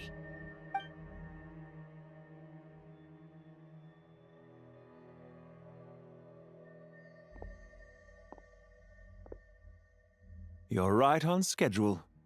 Well, this guy sure as heck isn't your average Fatui sergeant. They've stationed quite a few people nearby. It definitely looks like they were waiting for us. But something feels off. Everything about this guy feels too deliberate. I highly doubt he's just a subordinate of Dottores. And he's no mere sergeant. Whatever his rank is, it's high. Much higher than we thought. So you've been waiting for us. But it looks like you're geared up for a conversation, rather than a battle. Very clever, General Mahamatra Sino. I know you're the one in charge of this siege, and I look forward to making a deal with you. A siege? Sumeru City belongs to us! Historically, yes. But things can always change. We have quite a sizable force with us, you know. For instance... There's a Fatui ambush at the north gate. Can you handle him? We can for now. Yes, I'm quite sure both sides can hold their ground for the time being. The battle has not yet reached its climax. But what happens next? Do you enjoy watching bloodshed? Surely some of those here are people you count as friends. Once a war begins, some people must die. I doubt you wish that fate upon anyone you know. Wait a second. It's a trick. He's not even there.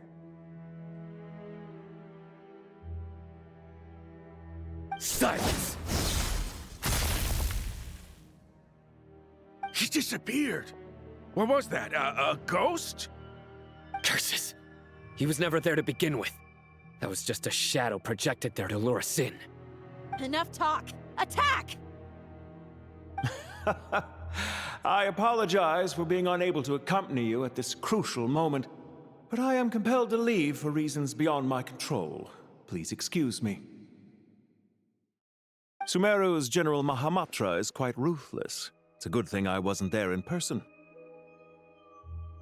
Your illusion held them up for a time just fine. But now that they have seen through it, they will realize you were just a decoy. Decoy or not, what matters now is that they will be heading your way imminently. Not imminently. They are already here.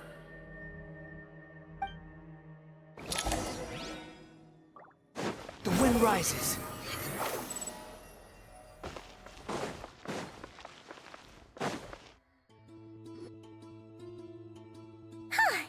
We made it! This is far enough. Tainari, you go help Sino. Don't worry about us. We'll manage from here. Are you sure you don't need me to stand guard? No need. Once the connection is established, we'll disappear from the sanctuary of Surasthana. Go help the others. All right. Goodbye for now, then. Please tread carefully.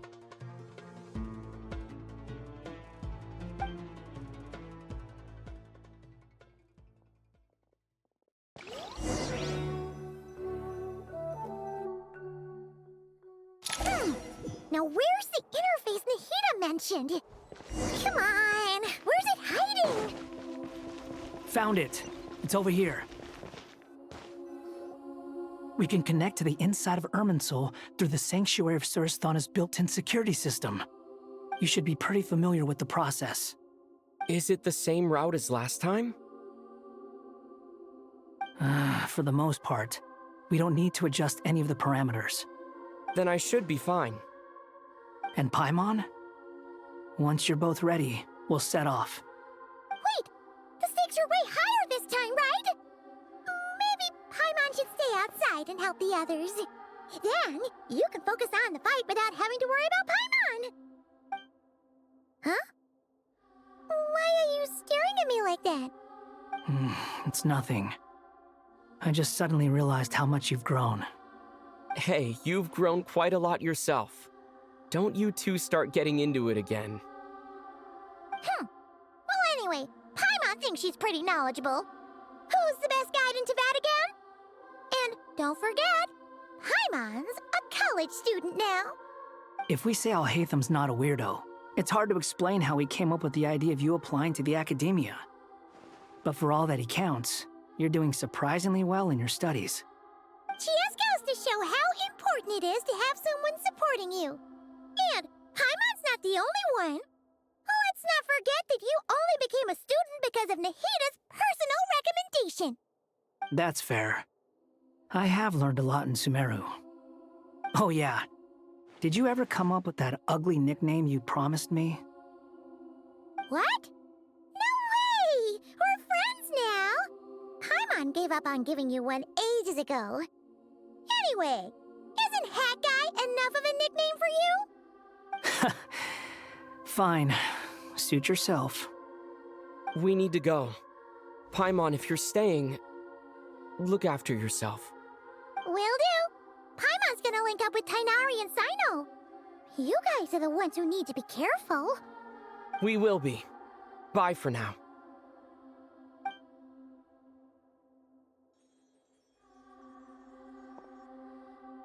Initiating connection.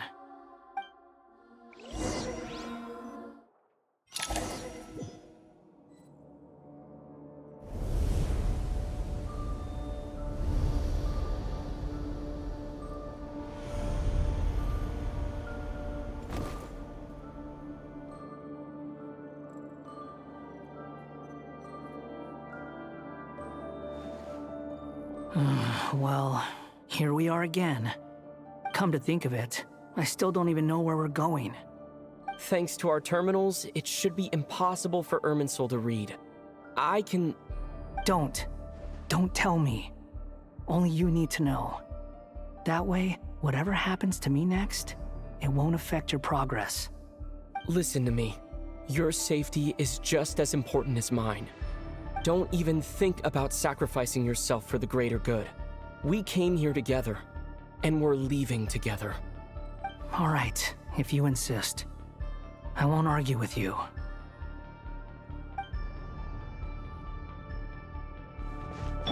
Behold!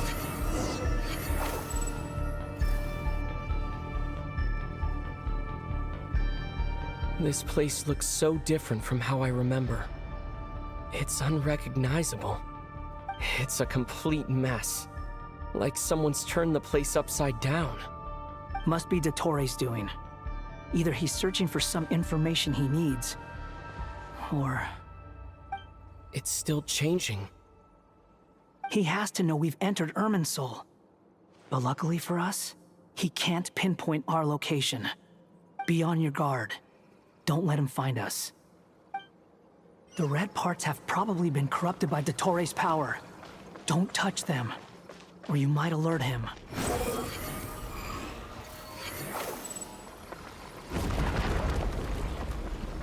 He's looking for us.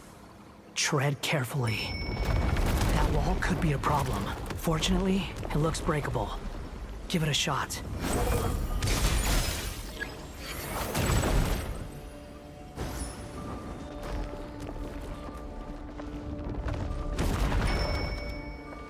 The wind rises.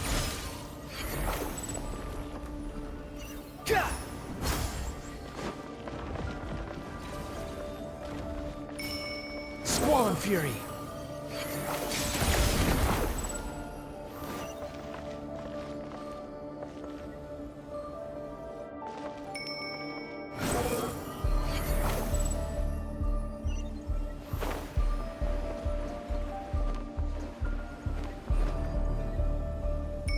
Behold!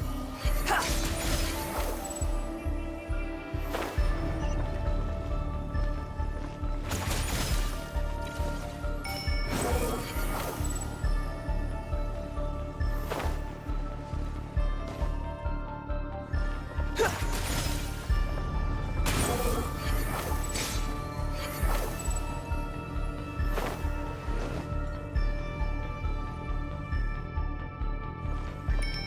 Squall and fury.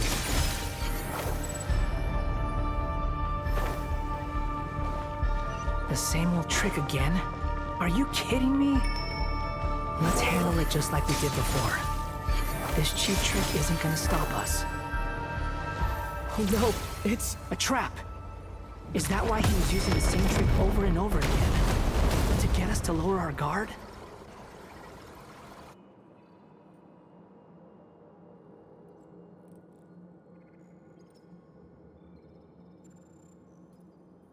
I'm trapped!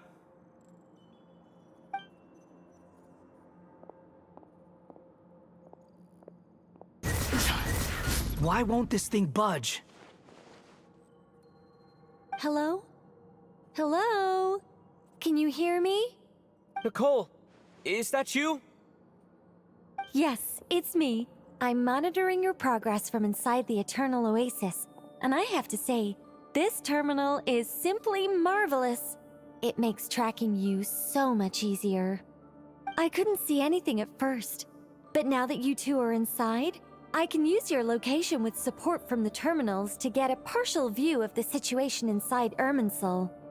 It's not the clearest image, but it's better than not being able to help at all. So, here I am. I can't intervene directly, but I can help to guide you out of the jam you're currently in. So please, just follow my lead. Dottore in his current form is a blight upon both Irminsul and the ley lines. Pay attention to your surroundings. There must be sources of his contamination. Is that one of them? Precisely. Good work. But we're not done yet. Stay close, and let's see if we can find any others like it nearby.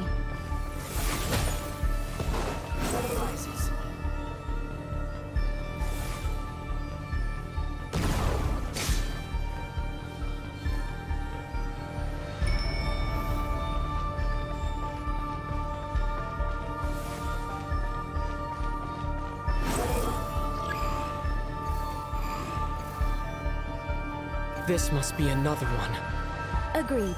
Now... Wait! Watch out! It's Dottore. I think he's... The seal is broken. Quick! Get out of there! And where exactly do you think you can run to? Wait, what is that? Pursuers!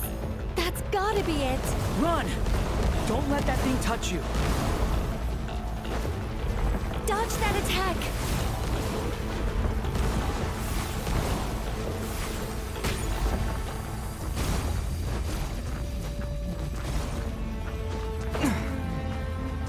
There's more than one path. Which way do we go? To the left! Trust me!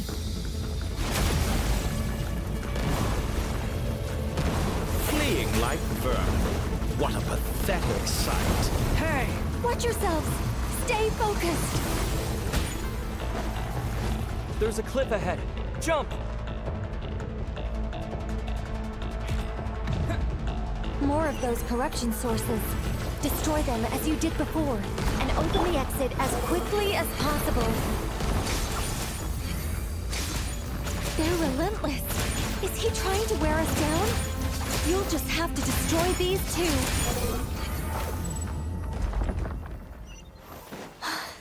I think the pursuit is over. Hard to say. Stay alert.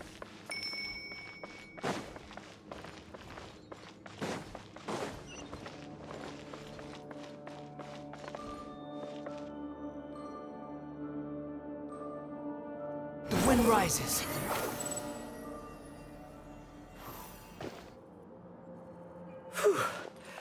I think we've made it to relative safety. Phew, goodness. That was tough. You doing okay? I'll be fine. Don't worry. Take a short rest, and then... Nicole? Nicole! The connection's been cut. But that means... Look at you supporting one another. How very touching.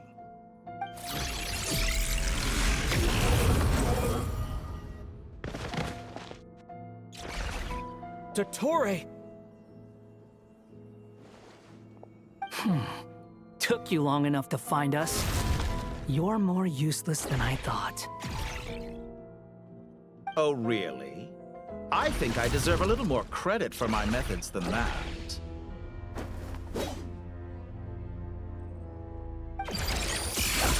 Rather than hunting you down, I chose to let you roam free.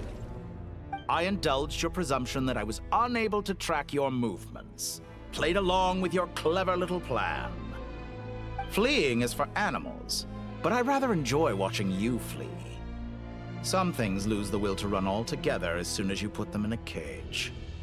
If that's true, then why did you come looking for us? Because I wanted to observe you up close, of course. Don't misunderstand me, I'm not here for a fight. Is it so unusual that I wish to greet my old acquaintances in person? After all, it's been a while. Scaramouche.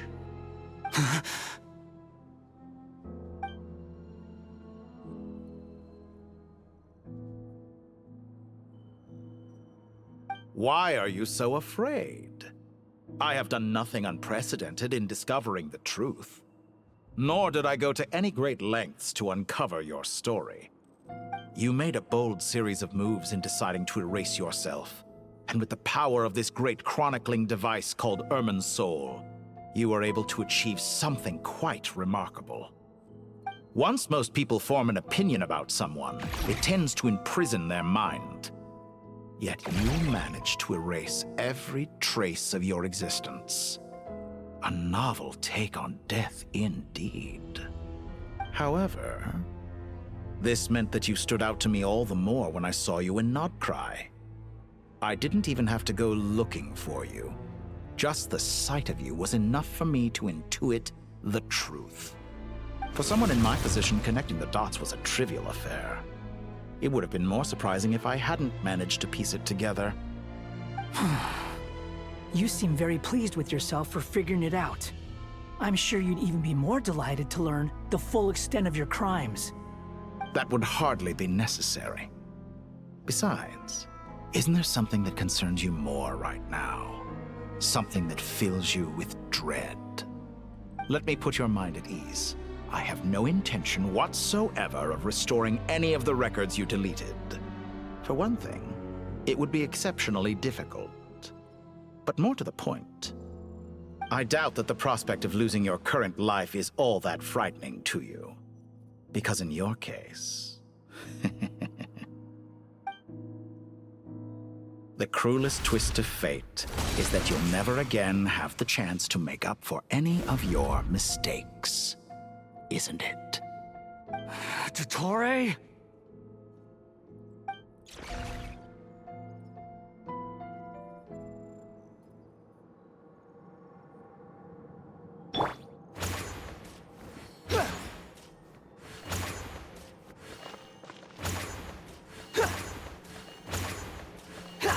All here shall bend to my will. Time to ignite!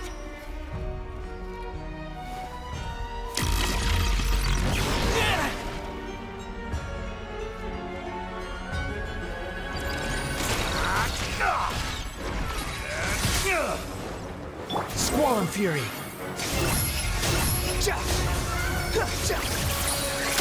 Quit following me! Behold!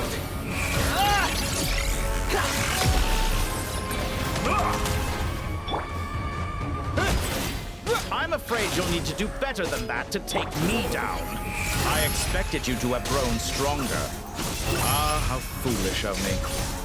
I forgot that you lack any means to increase your power. You will pay for everything you've done! Oh, will I now?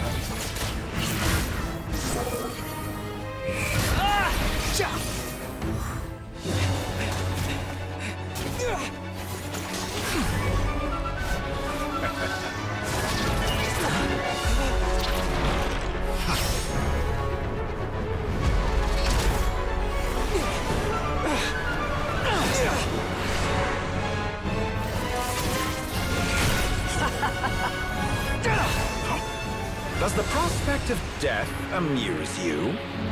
I could ask you the same question! I'll distract Dottore. You focus on the mission. Got it!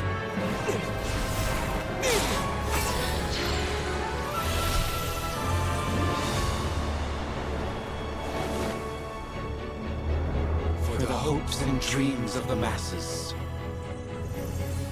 Open the secret door on this enchanting night. May wisdom's light eradicate ignorance and darkness, and hereby fulfill our ancient vow. Commence data extraction.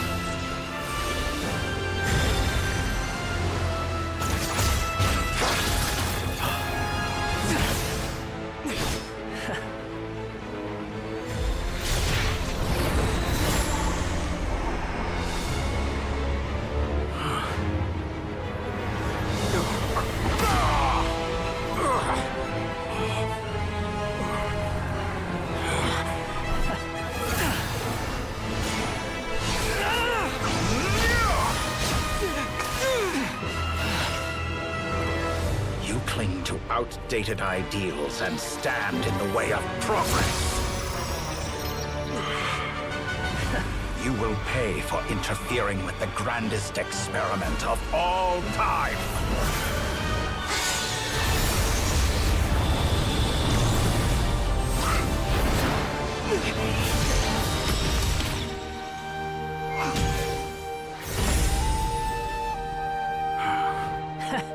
Good timing.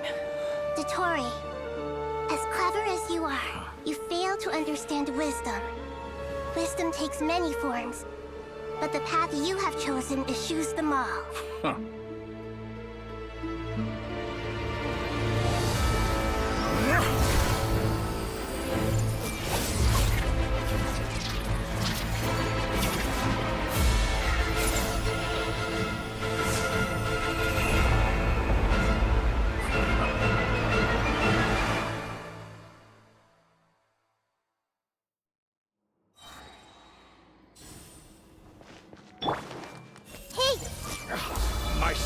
strength is fading! Since you are within Irminsul, it stands to reason that any power you wield comes from it. Extracting the information from Irminsul, just to strip me of my power. I will find his weakness.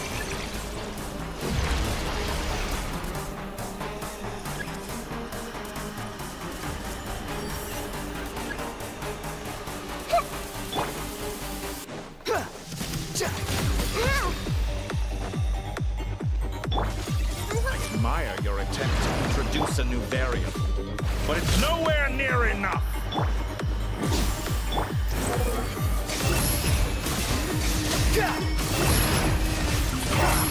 A petty trick!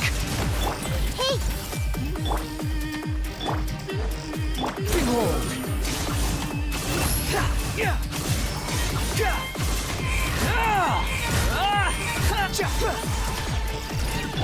Everyone hold hands! Squall and Fury!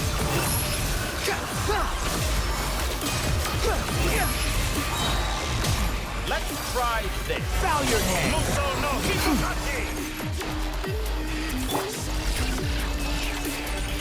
Hey! Sharing my knowledge! You won't just... You're so close! Just hold on a little longer! I'll hold him up. Traveler, Hat Guy, the rest is up to you. We certainly have a knack for surprising each other, don't we?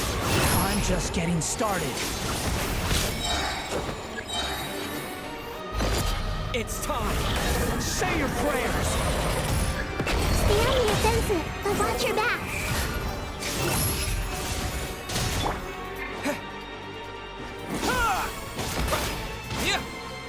The wind rises.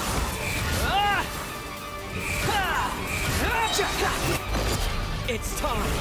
Say your prayers.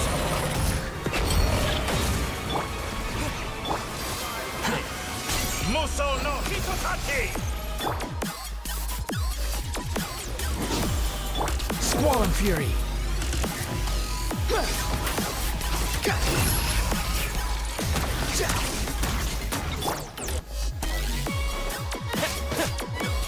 Burn all before you! Blade of the primal flame! You're dead.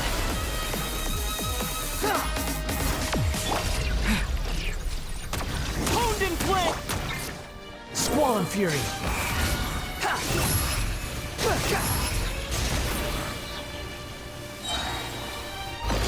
It's time. Say your prayers. Finally, time for you to die. Excited? Time for me to die? How could I have reached this place if death were something I feared? The last gasp struggle of a dying man is a pretty pathetic sight. And I know it when I see it. We shall see about that.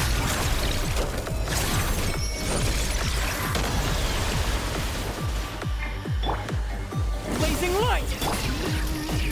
Behold! It's time! Say your prayers! The wind rises. Let's try this! Muso no Hitotachi! That's enough!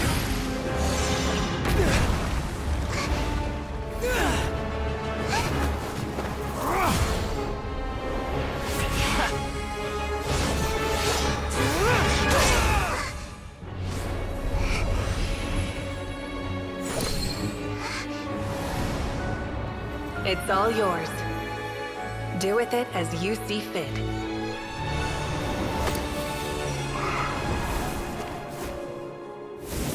Just as you say, this world is home to some archaic things. And as you suppose, you are a formidable opponent. You have long coveted the secrets of wisdom. So now, I will demonstrate true wisdom in action. I invoke my supreme authority as the Keeper of Irminsul. Commend me or condemn me. But give your verdict now!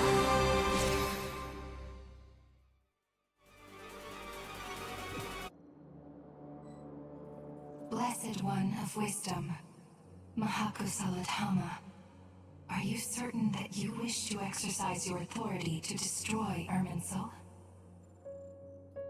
It represents both your roots and your finest accomplishments. You truly intend to abandon the very thing you have always fought for? This is my decision. Irminsul has been corrupted beyond redemption. Irminsul is the original tree of Tevat. It is the means by which the heavenly principles maintains fate itself. The 7 Archons should honor and revere it, for their authority was bestowed upon them by the heavenly principles. It is precisely because I honor and revere it that I fight for the humanity it exists to protect. Wisdom is knowing how to weigh the options and make the right decision. If you truly care about the fortunes of this world, then it is me you should seek to preserve. Planting a seed begins the chain of cause and effect. Since you have become a great tree yourself, why should the loss of another tree be anything to fear? Till we meet again, Lord of Dendro.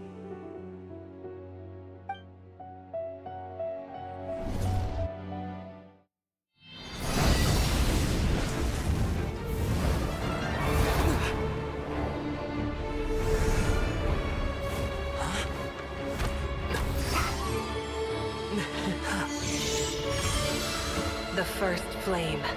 The pure, cleansing fire.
Shall we? Where were we? I was suggesting that you needn't perform when signing a contract. You're only sitting here because your bank demanded an evaluation of the trustee. So you told a story about a young scholar from a merchant family in Sumeru? I told a compelling tale, didn't I? The post-expulsion story is far more captivating. The human experiments or the elixir of immortality? The part where you die. Ah, yes. My favorite part. The 35-year-old Segment thought of himself as Dottore, reserving the name Zandik for the original specimen. Of all the Segments, he was the most selfish. After his expulsion, Dottore searched for a new direction.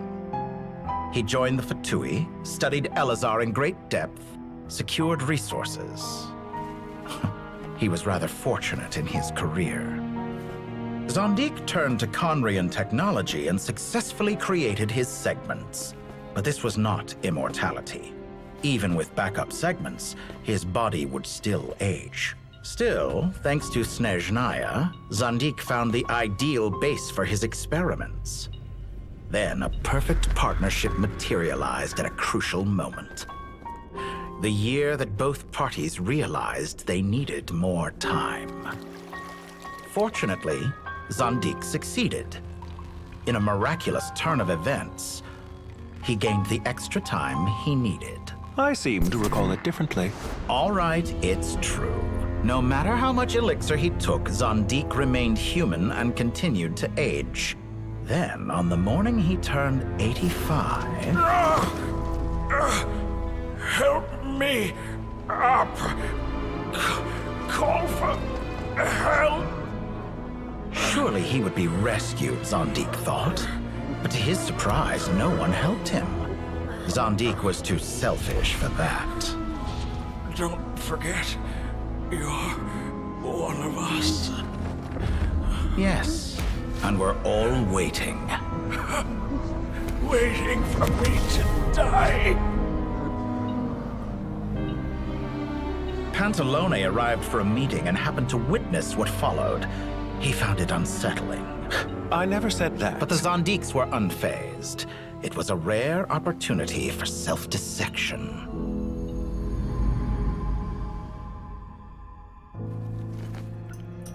What does all that have to do with you depositing your data at Northland Bank? It has made me cherish my time in this world all the more. Fair enough. So you do have a sense of self-preservation.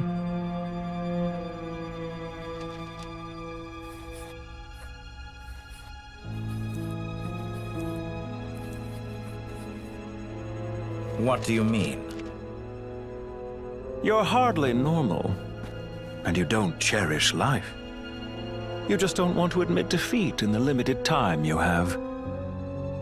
Even so, don't I deserve an interesting ending?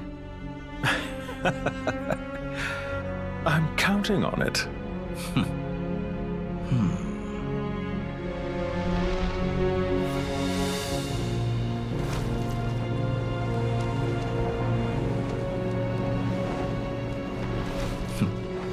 If nothing else, I expect my funeral will be a grand affair indeed.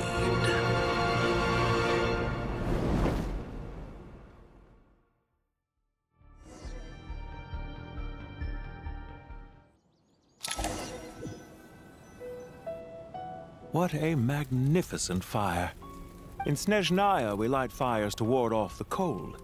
Fire, it seems, is antithetical to ideas such as cold, frozen, and unchanging. Perhaps it has always been that way. From the beginning, fire has been used to drive away wild beasts and warm the body and mind. You could say it's a form of treatment. One that cures the human heart of mortal fear. Mortal fear? Something you haven't been acquainted with in a long time, by the sounds of it. Whereas you, I'm sure, must know the feeling quite well indeed. I remember when we first discussed the elixir of immortality. You claimed that extending your lifespan was about buying more time. But was that really the truth? You fear the prospect of dying a wretched end in this world, don't you? Of course I do. I'm only human, after all. And while you may have forgotten it, you cannot deny that you too were once human, Dottore. I do not believe that there is no such fear in your heart. Perhaps you are right. But I abandoned it long ago and devoted myself to my experiments. I have felt no fear since. From the very beginning, I never thought you could win this game. But still you came. Contract in hand, to honor our agreement. Because I am a reputable partner.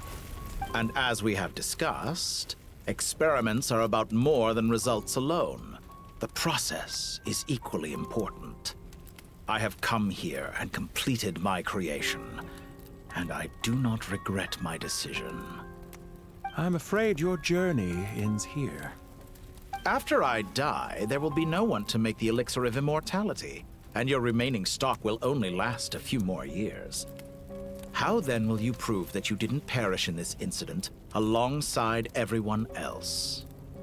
When I feel optimistic about market environments, I never forcibly adjust them. They have their own direction. And I myself am one such environment. I have been quite particular about many things in my life. But where the manner of my death is concerned, I choose not to be. You make yourself sound so magnanimous. Oh, but I am. And I hope you will be too. It may have been a long time since anyone told you this, Dottore, but I recognize that you are a truly rare talent. Ha!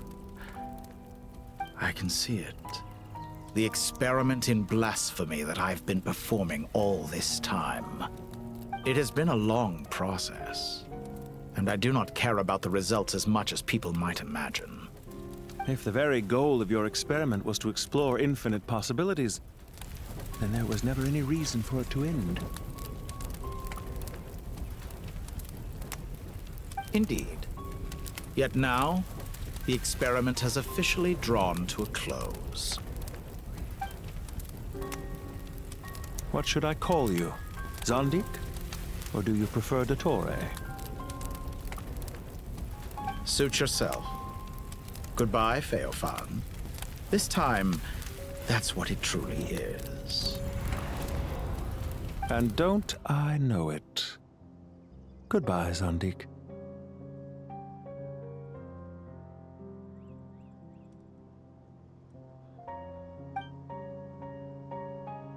I could have carried out many more experiments, but to me, Lord of Dendro, this outcome is certainly not the worst. I believe you. But unfortunately, this is where it all ends for you. This experiment does not belong to you, nor do any of the results. Experiment? It sounds like you're trying to outdo me in my own field. Wisdom is conveying information in terms that people can clearly understand. You know exactly what I mean. Indeed.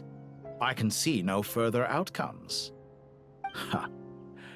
You have a formidable mind, and you are braver than I thought. Setting fire to the very thing your survival depends on. Your previous threat was empty, but this time, it is real. When necessary, wisdom can be as fierce as an inferno. Some of the flames that incinerate you come from within yourself. Perhaps you are right. You see what lies at the bottom of the human heart, and that is your wisdom. Here is where your journey comes to an end. All that is yet unknown belongs to those of us who will carry on living.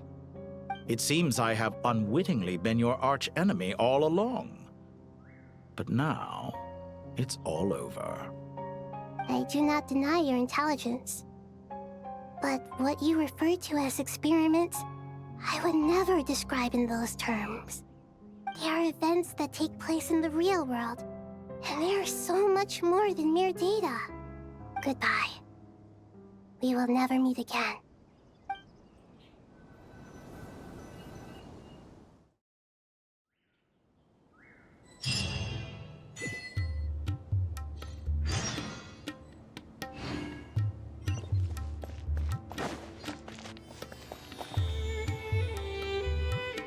Well, that's the last of them. Everyone on the list is already back where they should be. It was a long, hard road, but we finally finished escorting everyone back. I just pray that we'll never need to leave again. I hope we can stay here forever in this peaceful paradise of our own choosing. Paradise. In the annals of the Temple of Silence, that word carries great significance. It represents the hopes and desires of the gods. Their longing for a place to rest. I wouldn't think gods need such a place. People always think they're the only ones who can lose their homes. They forget that gods too need a place to reside. As the Goat King once said, "A god without his people shall cease to exist." Gods need their believers every bit as much as their believers need them. Only we can truly understand how much the desert faith has faded over the centuries. But we still talk about the gods as though they're part of our lives. Given the myriad ways in which gods and humans interact, I'd say they really are. How else could Dunyarzad consider the Dendro Archon a friend? Well, that sounds about right to me. Describing them as friends sure makes us feel a whole lot closer. If you told me a few years back that I'd have this many friends, I'd have called you a liar. Belief is a choice, just like friendship. We've made our choices through battle. The right ones, wouldn't you say? I'll be heading back to the Temple of Silence. I heard the Goat King and the Ibis King decided to pay us a visit. How about you? It's back to Aru Village for us.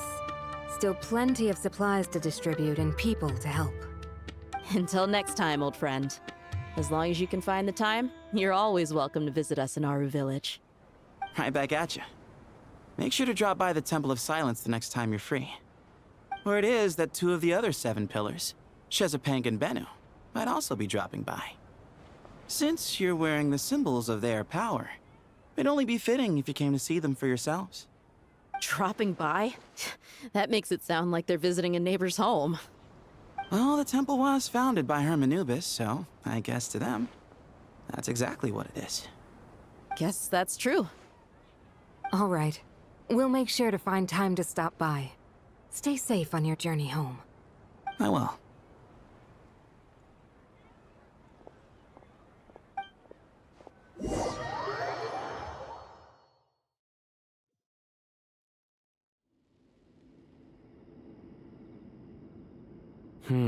You do have a point.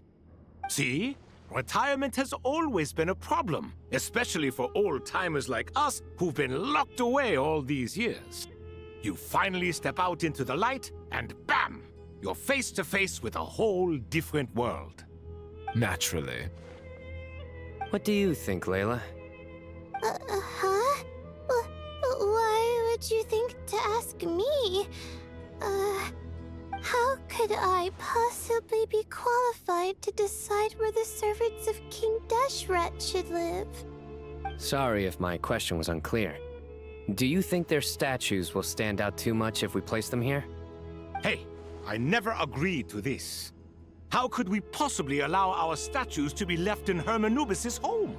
That would be like breaking into someone's house, then pretending it belonged to you in the first place. Different beliefs can coexist. We still need to respect one another. By which you mean, you two plan to stay at the Temple of Silence, for a while at least, but you have no intention of relocating your statues here. So, you see this as sort of a family visit? Is that correct? Family. Huh. You could say that. In a sense, Hermanubis would view this as his home. Just look at this place. Magnificent, is it not? The sad truth is, in the past, all 3 of us invested so much into misguided ventures. We failed to build what we should have, and wasted so much time instead. And what do you mean by that? I mean that for the most part, time spent associating with the likes of Sobek, and, let's say, Thoth, might reasonably be considered wasted. Why does that not surprise me?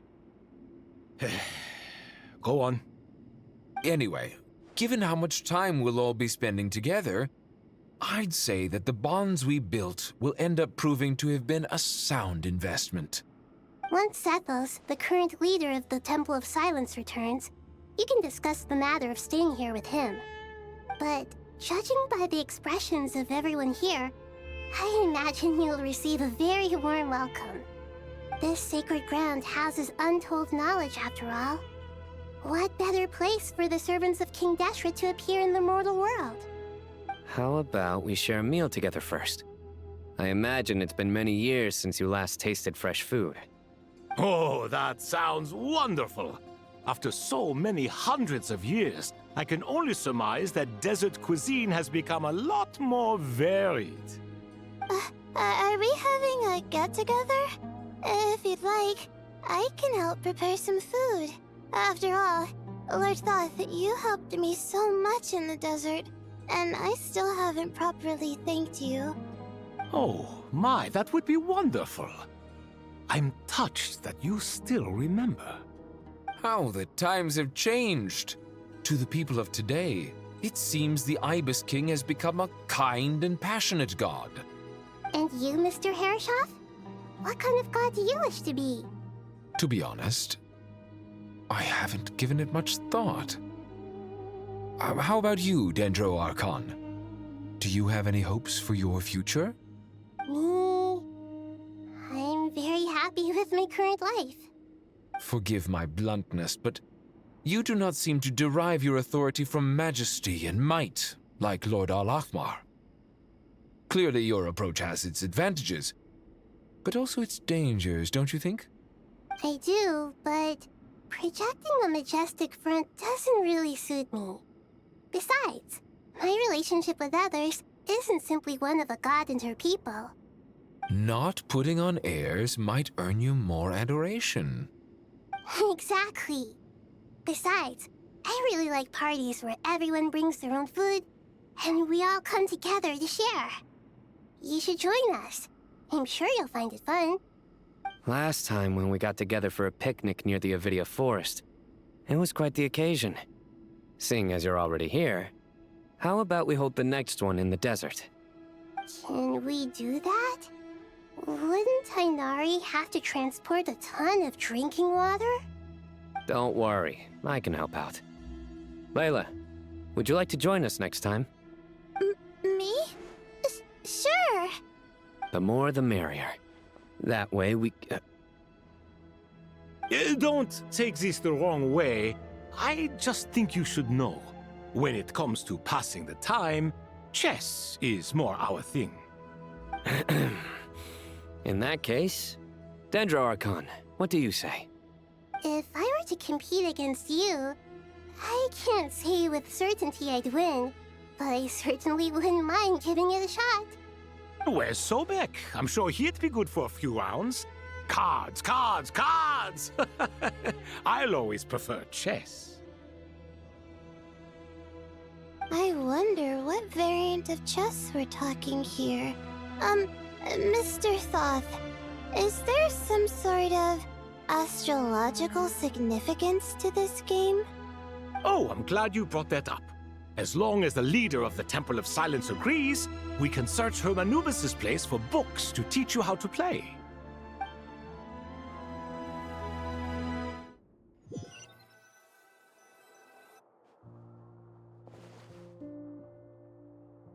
Such devastation visited on Sumeru City. So many houses destroyed or damaged in the fighting. Who could have foreseen this? Look at all of this. It's going to take me forever to tidy up. I suppose living below the academia doesn't always work out to your advantage. I would have thought a little appreciation of my sincerity and effort in helping to clean up this mess might be in order. Helping? Effort? This is your house! Of course you should be putting in the effort! If anything, I'm the one who's helping! So you see yourself as just a helper in this situation. I must admit, I'm rather shocked. If you're trying to say that since I live here too, I have an obligation to tidy up, fine, I suppose I do. Wait a second, stop changing the subject! Nevertheless...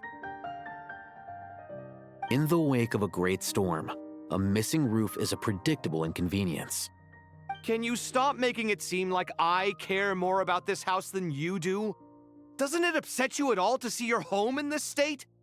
I won't pretend it's ideal, but that's no reason to be upset. This is the roof over your head, your shelter from the cold. The furniture is scattered, the paintings have fallen off the walls, the windows are shattered. Don't you feel even a little disheartened? The way I see it, these problems are easily solved. Ugh, this is precisely why I hate talking to you about sentimental things. It's like banging my head against a wall. You simply don't understand just how much work goes into making a proper home. It sounds like this is causing you a lot of anguish. You mean the house or the paintings? I mean your sentimentality. Oh, well, yes. But I'd rather not dwell on such things right now. Generally speaking, when anguish becomes the norm, people usually make an attempt to improve their situation.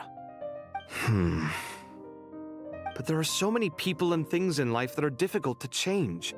It's not like you can force them. Besides, anguish can be a source of inspiration. And I'm not sure I could break my reliance on it. I'm glad you're able to make yourself think like that. What kind of a response is that? I was stating a profound truth about the very nature of art. Suffering is the cradle of all creation. Even you can't deny that. And I wasn't trying to. I'm just happy for you. Pure and simple. Can't you tell? Happy about what? Happy that you can always find an answer that backs up your views. You... More often than not, life is a process of running into problems and then searching for answers. Yours more than most. Not everyone's so good at justifying things to themselves. It's something that you've been steadily mastering. Huh. What about you, then? What skills have you been mastering lately? Pass me that box. Huh? Okay. You may consider this my progress on the path to mastery. What? Wait a second. Isn't that box mine? Hey, it is! It must have fallen off that shelf. I'll hate them. Those are my paints and inks. Would you like me to put it in your bedroom for you? Huh? I mean, sure, if you don't mind. What kind of progress is this? Does he think he can bribe me? Not that giving me back my own things is much of a bribe. These books on the floor, they're a complete mess. And this one, didn't he say it was an out-of-print collectible? It's completely covered in dust, and some of its pages have even fallen out. Ugh, guess I should help him repair it. This one too. And this one.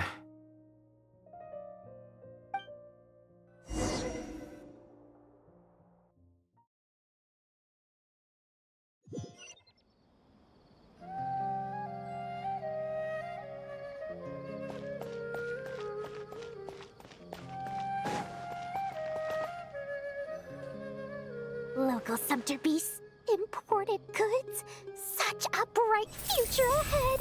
I can picture the Mora just rolling in.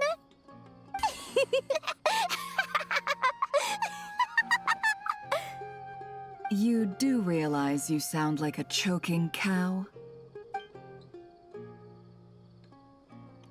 It's called being imposing. Can't you feel it? Are you not intimidated? Oh, I'm positively shaking in my sandals.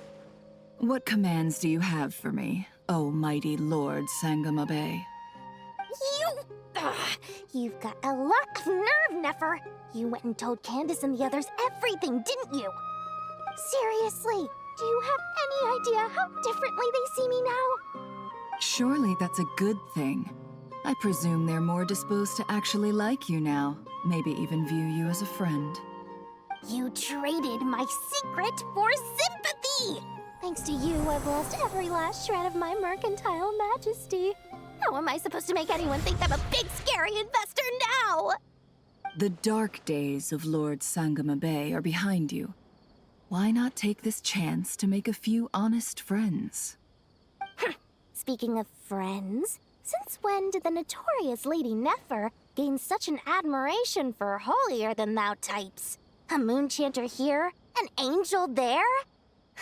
Who'd have thought it? A coming together of fates, nothing more. No need to throw around accusations of admiration. Forget it. You're right about one thing at least. Making friends is never a bad thing for a merchant. So, I really took a loss this time.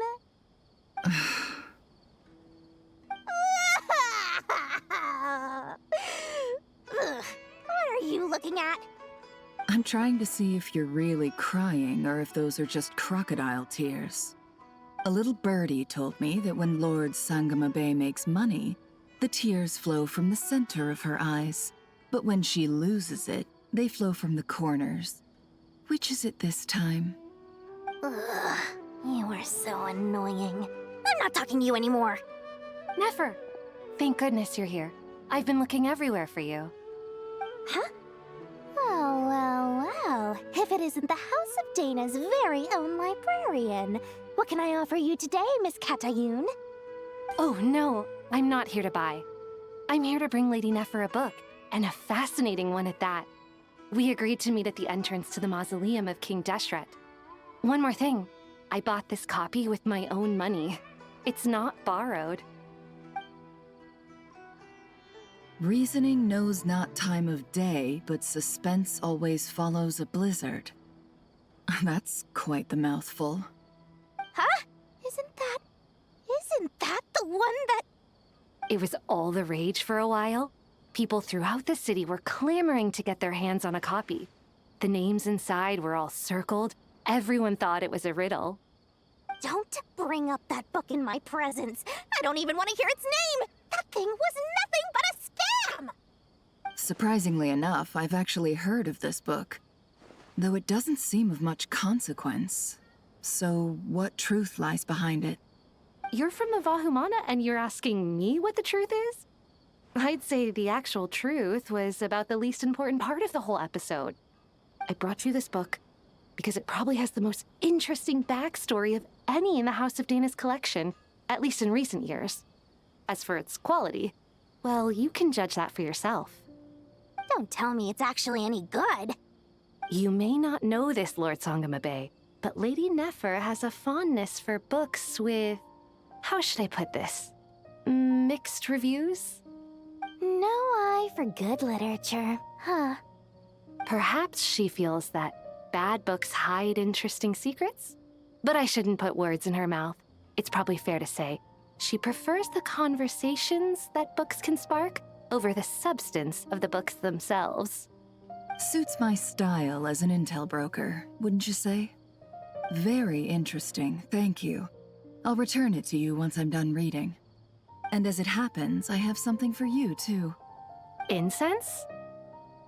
I imagine you've already used up the incense I gave you last time. Here's some more.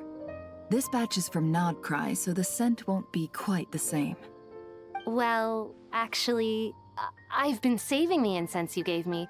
I couldn't bring myself to waste it without a special occasion. But I'll gladly accept this, too. And I promise I'll use it this time. Katayun, you haven't changed a bit.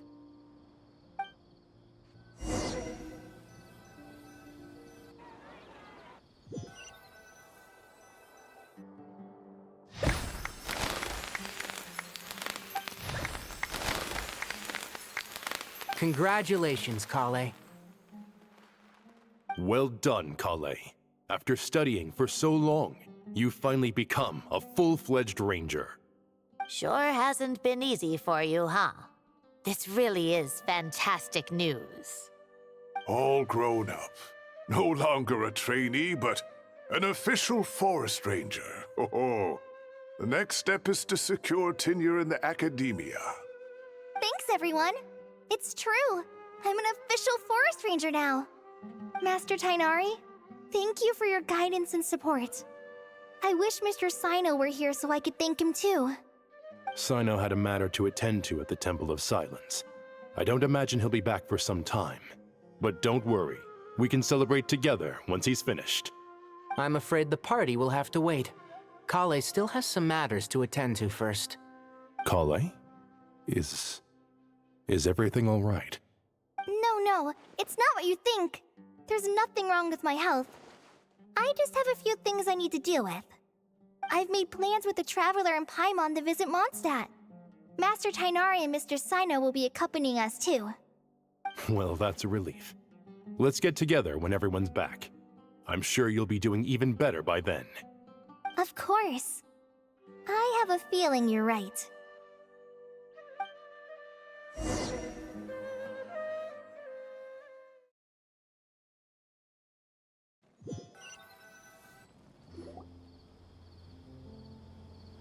Phew! After all that catching up on sleep and food, Paimon's feeling full of vim and vigor again. For someone who spends so much time resting, your recovery routine is surprisingly simple. Hey! Paimon's been working her butt off stuff too, you know. She flew all over the city helping everyone out. Don't worry, I saw how hard you worked. Alright, we all know you're the most hardworking person in Tibet. As long as you're rested and full, that's what really matters. Paimon's been looking around the place, and it seems like the city's already on the mend. But Paimon's been wondering how Nahida's doing. We should check in on her.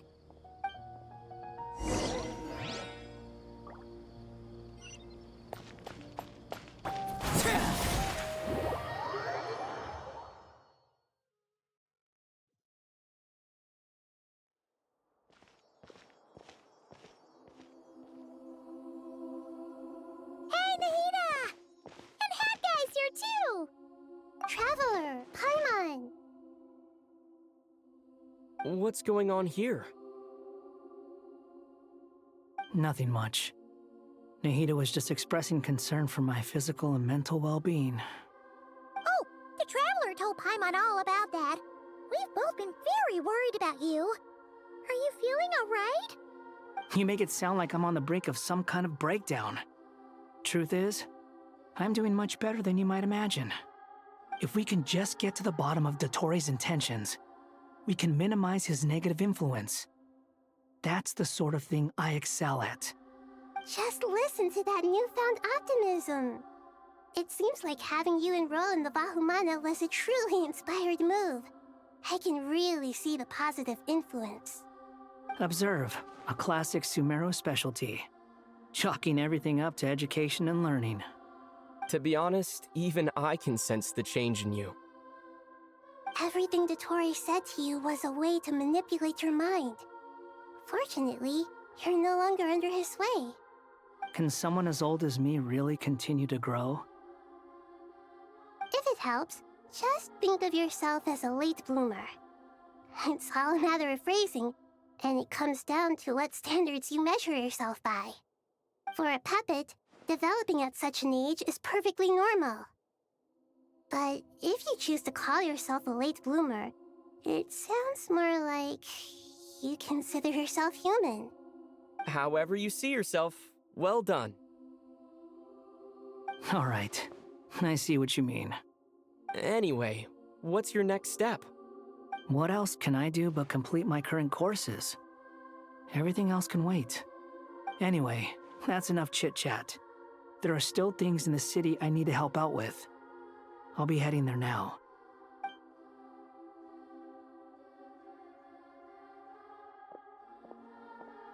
I'm so happy that Hat Guy is doing better than we thought. But what about you, Nahida? How are you holding up? The pyronosis burned down the corrupted Irminsul. The flames blazed for 7 days and 7 nights before they finally subsided. All that was left were the parts underground. Now, Aru shoulders the responsibilities that once belonged to Irminsul. The situation was contained before it got out of hand, so Tevat's most vital information has largely been preserved. Irminsul has a strong influence over you, doesn't it? How will you cope now that it's gone? There is no need to worry. Thanks to Nicole's extraordinary talents, my connection to Irminsul has been severed and transposed onto Aru. Angels can do things like that? They can. Such abilities are precisely what makes them so powerful. The goddess of flowers, Nabu Malikata, once claimed that she too could perform feats beyond the reach of mere mortals. In my eyes, much of what she went on to achieve reached such transcendent levels. Her and Nicole really are both fascinating and magnificent. So, does that mean your situation is stable now? Correct. Just imagine that Aru has become the new Irminsul, and the essence of my existence has been bound to it.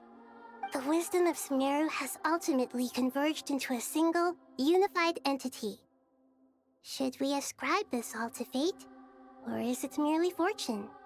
Whatever it is, the important thing is that you're okay, Nahida. Dendro Archon, Lesser Lord Kusanali. Oh, thank goodness you're here. Greetings, Traveler and Paimon. Sir Nevis, Do you have something urgent to say? Yes, there's something I need to report. We've received a message from Snezhnaya.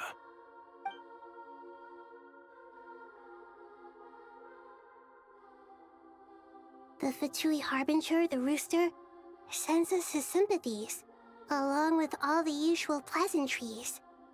His stance is that, following the unrest and Nod cry, Dottore was subjected to internal censure. This madness was the act of a rogue element, one who cannot be seen to represent the Zapoliarni Palace. No less than can be expected. Snezhnaya paid a heavy price working to stop him. They even lost one of their own harbingers. The letter goes on to say that even so, Snezhnaya cannot claim to be blameless. Apparently, they will deal with Dottore's subordinates in accordance with Snezhnayan law, holding all those involved in his crimes accountable. Additionally, they are supplying relief funds and supplies, which are already en route. They hope this will aid in Sumeru's reconstruction. Sounds like he's got an answer for everything. True, but as diplomatic rhetoric goes, it's highly effective. Completely watertight, both in logic and sentiment. This disaster has had a profound impact on Sumeru. There is much that I will keep in my heart. The matter of Dottore can be seen as settled for now. We are sure to cross paths again in the future, and in that light, Snezhnaya would do well to uphold their responsibilities and keep a tight rein over their actions. With Irminsul burned, the flow of fate now carries many more possibilities. I will be watching carefully. Perhaps we can move on to a less serious matter? Dendro Archon, will you eat with us once this matter is dealt with? Everyone wishes to celebrate together. Your presence would be most welcome. Of course! Junior Zod, Sino, and Hypatia all told me the same thing. If there isn't enough room for everyone, we can arrange back-to-back feasts. What a wonderful idea. That just leaves the question of what we should eat. Not more tomatoes, surely. More? Dendro Archon, what do you mean by more tomatoes? Those good friends of yours are always talking about tomatoes. Sometimes when I'm walking through the city, I can even hear them arguing in the fields. Since you see them so often, you must hear about tomatoes even more than I do. Tomatoes. Tomatoes. The word has a certain magic to it. Like the autumn fur of a sumpter beast swirling in the wind, sometimes flying up my nose. Tomatoes. What can we make with tomatoes? Wait, why tomatoes? Take your time, there's no need to rush. The Traveler, Paimon, and I still have somewhere we need to visit. You'll have plenty of time to think it over before I return. Does this mean you're going to Natlan? Meet them there in person. It will require a long journey. I know. But this is necessary. I must go myself. Traveler, Paimon, we'll set off as soon as you're ready. Is that all right? Sure. We'll be ready whenever you are. You'll hear no objections from Paimon. We should grab some snacks along the way, though. It'll be just like going on a long holiday. Wonderful. I'm looking forward to this so much.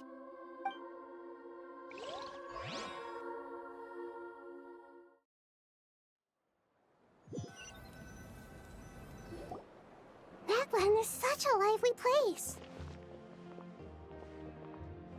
It's super cheerful and positive, too. I can see that. There are people outside exercising at all hours. Such a healthy way of life. You came. Welcome, welcome. You must be hungry from your journey. Would you like something to eat? Oh, thanks, but no thanks. We've been eating the whole way here. We had a mushroom platter, sap's meat stew, butter braised chicken, hadasara pudding. Paimon's positively stuffed. All right, all right. No need for all that detail. I'm starting to get hungry myself. Maybe later then. We can wait till everyone's got an appetite. Then I'll head out for a meal together. Sounds like a plan. Let's find somewhere to sit down.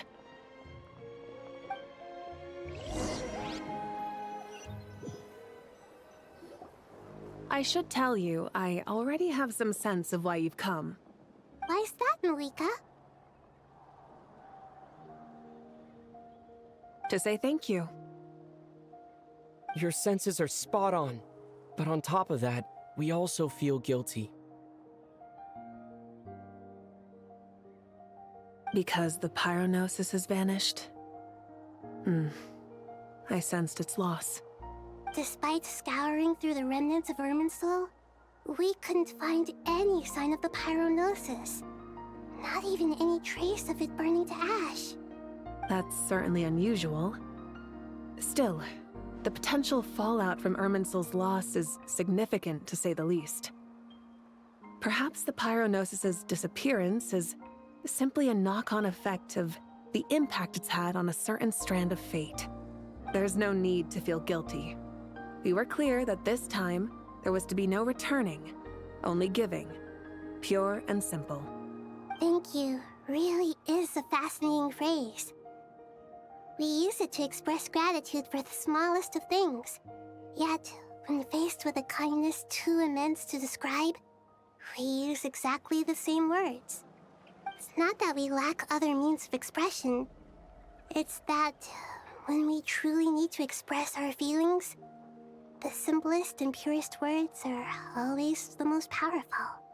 You're right. In Natlan, we prefer simple expressions too. Companionship, friendship, support. They might not sound fancy, but the sentiment behind them is sincere. That's wonderful to hear. Sincere feelings are often a vehicle for the deepest wisdom of all.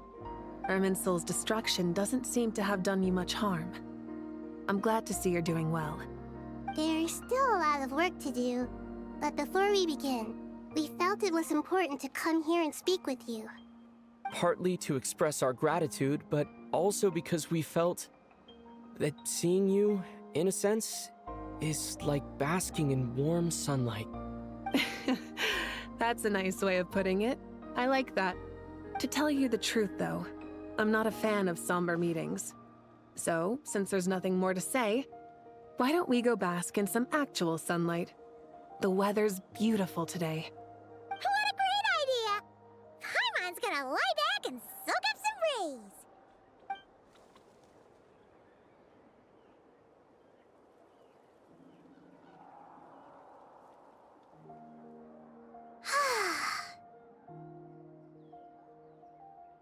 In that case, I think I'll lie down for a bit too before we head to our next stop. And where might that be? Mondstadt. Paimon and I are gonna head back there with Kale and the gang. Long ago, I sensed that the god remains inside Kale had come from the goddess of flowers, but I kept it a secret. Those remains weren't hurting Kale, not as she is now. They simply exist. Besides, I could sense a deep yearning within her. A yearning for an ordinary life. A yearning to hold on to the hard-won happiness she now enjoys. With someone like her, I have a responsibility to keep her secret. She should be ready to face the truth by now. Whenever people meet, there is always the potential to create warmth and kindness. Every child grows up. But even as adults, they are still children in the eyes of certain people. Oh, just like how Paimon sometimes sees Nahida as a little kid. Is that so? Well, anyone who's friends with a kid is probably a kid themselves. Of course! And there's nothing wrong with that. When we get back, we'll actually be hanging out with another of our friends who happens to be a kid. Or more like looking after, in her case. Anyway, we'll always be there to watch out for our friends. Dear Sucrose, when you receive this letter, I'll probably be as busy as always. But busy with wonderful things. That's because I'm no longer a trainee. I'm now an official forest ranger. Impressive, right? Sino said that official rangers sound much tougher than trainees. Though he did say it was already pretty tough to start out with. You probably heard that something big happened in Sumeru recently. Don't worry, it's all been taken care of. We're heading to Mondstadt soon, so if you're free, maybe we could meet up? Plus, it's not just me. A few of us are going. Hey, do you still remember that time we all got together? You know, when we all went to the Windbloom Festival? It'll be just like that.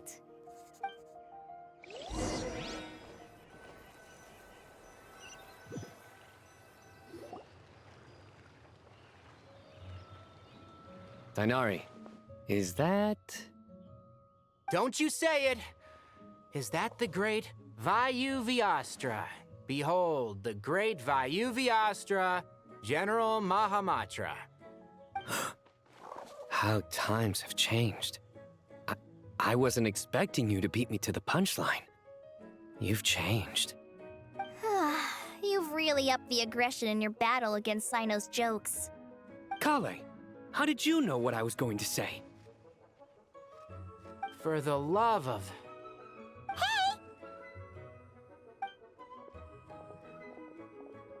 Traveler! Paimon! You're right on time! I hope we haven't kept you waiting. Kalei! Sucrose! It's been so long! How have you been? I've been well. Everything's going great. What about you? Are you still busy? Not at the moment. Oh, right! That juicer you gave us works amazing! Farzan loves it! Seriously? That's wonderful. I don't suppose you drew up a detailed test report. Oh, what fruits did you use? How's the texture of the final product? Sucrose, you might want to try asking your questions one at a time. Albedo! Paimon didn't see you there! It's been a while since all of us were together like this. How about we follow the same plan as last time? Good idea, my friend. You never disappoint. So, what are your identities this time? Don't remind him. First things first. Allow me to introduce our very own official Forest Ranger Kale. The rest of us are simply her humble travel companions. This sounds like one of those mushy stories that gets people hooked on some corny, heartwarming premise. Oh, is our story not heartwarming? If I recall correctly, there was even a scene like this in King of Invocations.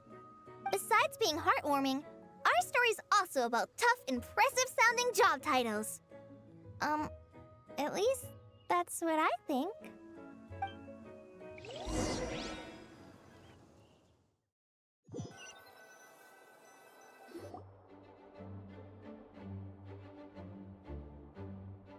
Oh, you're here already?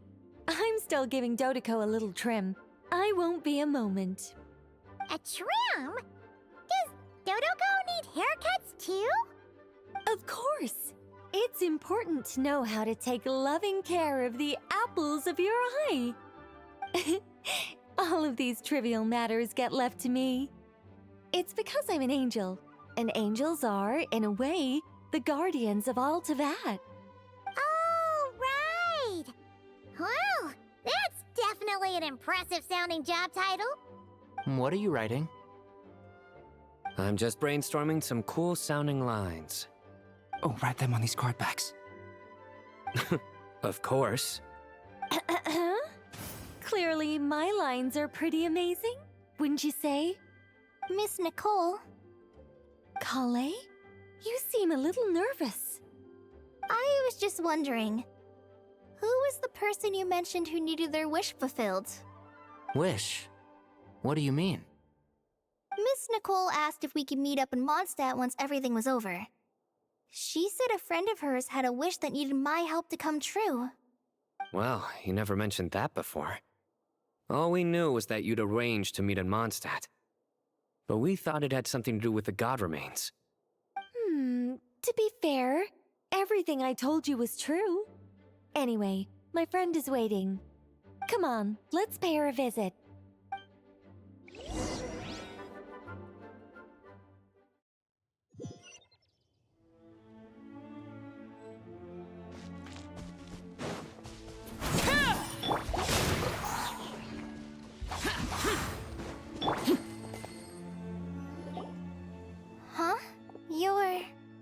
Surprised? I bet you weren't expecting to meet a woman like me beneath this beautiful tree in a faraway land. An oasis will spring from the place where a djinn resides. That saying falls somewhat flat here in Mondstadt, given that everywhere is already so lush and green. Lilupar, what are you doing here? I made friends with Miss Nicole. I asked her to bring me here and then invite Kale to come. The prologue to this story is that I have a wish. It has stirred within my heart for centuries, millennia even. Originally, it was merely Al-Ahmar's lie, but now it has become reality. Could this be... Related to the goddess of flowers? My dear young lady, my mistress left her final trace in this world upon you. I can't tell you how glad I am to see you here. And now I have seen you, and peered into your heart. You have experienced hardships and suffered setbacks. The torment an ordinary person might expect to face has befallen you threefold. This is the source of your resilience. But, beneath all this, I've witnessed the seeds of desire. You yearn to return to the simple life you once knew, do you not? I do. I want to throw away everything that isn't mine. But how do you decide what is yours? The scars that others carve into your flesh? The kindness and love they inscribe? Are these things not yours as well? They are. This is something I've talked about with Miss Nicole. Miss Nicole said I should learn how to adjust my standards. I just want to live as an ordinary human. Anything beyond that isn't mine. Don't you want anything from the remains of the goddess of flowers? She gave me a revelation once. I think that's already more than enough. In the past, you would not have possessed such a rich heart. Your brief life has taught you to hold on to everything good, to home in on kindness. How fascinating. You're nothing like Nabu Malikata, and you're certainly not her. Of course not. I'm not some great and powerful being, Miss Lilupar. Yet I am a djinn. We exist because of the Lord of Flowers. We revere and love her. My wish is to see her one last time, to give everything for her. Kale, can you do this for me?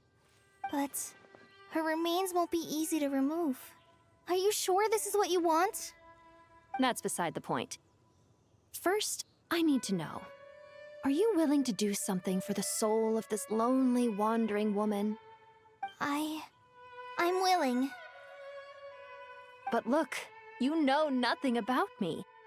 Even if you have heard the stories about me, all you would know is that I was rightly punished for the many evil deeds I committed. Ah, so you do know. Your lips are quivering, your eyes trembling, and still you're willing to do something for me. Life has been cruel to you, and yet you've learned to be kind. My dear young lady, to repay your kindness, I too must play my part. Are you sure about this, Lilupar? I yearn to see my mistress. For this moment, the world can burn to ashes, the universe be engulfed in flame. I care about nothing else. And you, Kale, I can give you a gift. You'll become just another ordinary human. But Miss Lilupar, what will happen to you? My wish will be fulfilled, and I can die happy. Why would you wish for that? A long, unending life might seem desirable for one who has never possessed it, yet it brings torment to one who has. My remains are scattered across the yellow sands, but my soul can find no peace. Since you've promised to grant my wish, give me that release. Allow the dying to die, and let the dead rest in peace. You have my thanks. Kale, there's no pressure on you. What she said, it's all true. A wish is a genuine desire, after all. It's as if you want to use the last of your life to give me a better future. Nothing's so selfless. We'll be using our futures to fulfill each other's wishes. This is a noble act, a beautiful and secret transaction between two women. I understand. Miss Lilupar, I'm ready. Close your eyes, Kale. Then open your soul. From there, I will embrace my mistress. The downpour of flowers is your touch. Like returning to the very beginning. Like surrendering to your grace, my mistress. People say that devotion is beautiful, yet filled with pain. How foolish of them. For me, devotion is beautiful, pure and painless. Devotion is my love. Thank you.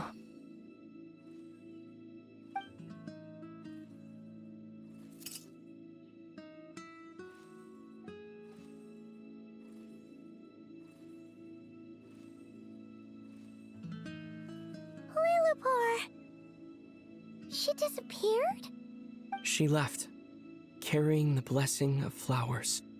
Kale, are you alright? I'm fine.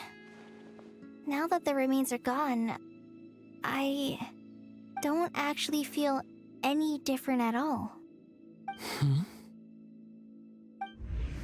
Those remains weren't hurting Kale. Not as she is now. They simply exist. Besides, I could sense a deep yearning within her. Kale must have already received what she was yearning for. I'm doing fine. I feel relaxed. There's really no need to worry. Then my wish has come true, too. To become ordinary? That's just one of my wishes. Actually, I have a few more. For instance, I want to protect the people I meet and help them find happiness. That sort of thing. So between Miss Lilupar and me, you've fulfilled 2 wishes already, and protected 2 people. Wonderful, isn't it? I feel so fantastically happy. I guess that settles things here. So what's next? What do you want to do when we get back to town? Kale, look who I've brought to see you. Hey, Kale! I heard you guys were holding some kind of secret event. How come you started without me? Huh? Oh no, it's nothing like that. We were just saying goodbye to an old friend. Really? Who? Me. The old me. So that's what this is all about. Did you come all the way to Mondstadt for that? Because we knew the old you so we could witness the change? Exactly. The old me is gone. I puffed her into the air, and she became a fluffy pink cloud, floating into the sky, before disappearing forever. Do you think maybe up in the sky, she has friends waiting for her with test tubes, flasks, and bows? Oh, when you put it like that, it doesn't sound so bad after all. What do you think, Miss Nicole? I think maybe that's right. At least, if it were up to me, I'd consider that a happy ending. Dear Sucrose, even though my childhood ended long ago, these past few days have really felt like growing up again. I've become stronger, and I feel like I can finally accomplish things by myself. Surely someone as mysterious as you will find a friend like this fascinating? Always growing, always thriving like a plant. I came to say goodbye to my old self. I know that after this, she'll be gone. Thinking about it makes me feel a little lonely. I know the weakness that kept me company will one day leave me too. But somewhere in my heart, I feel a great sense of joy. It feels like I've always wanted to take this step, to walk towards the new me.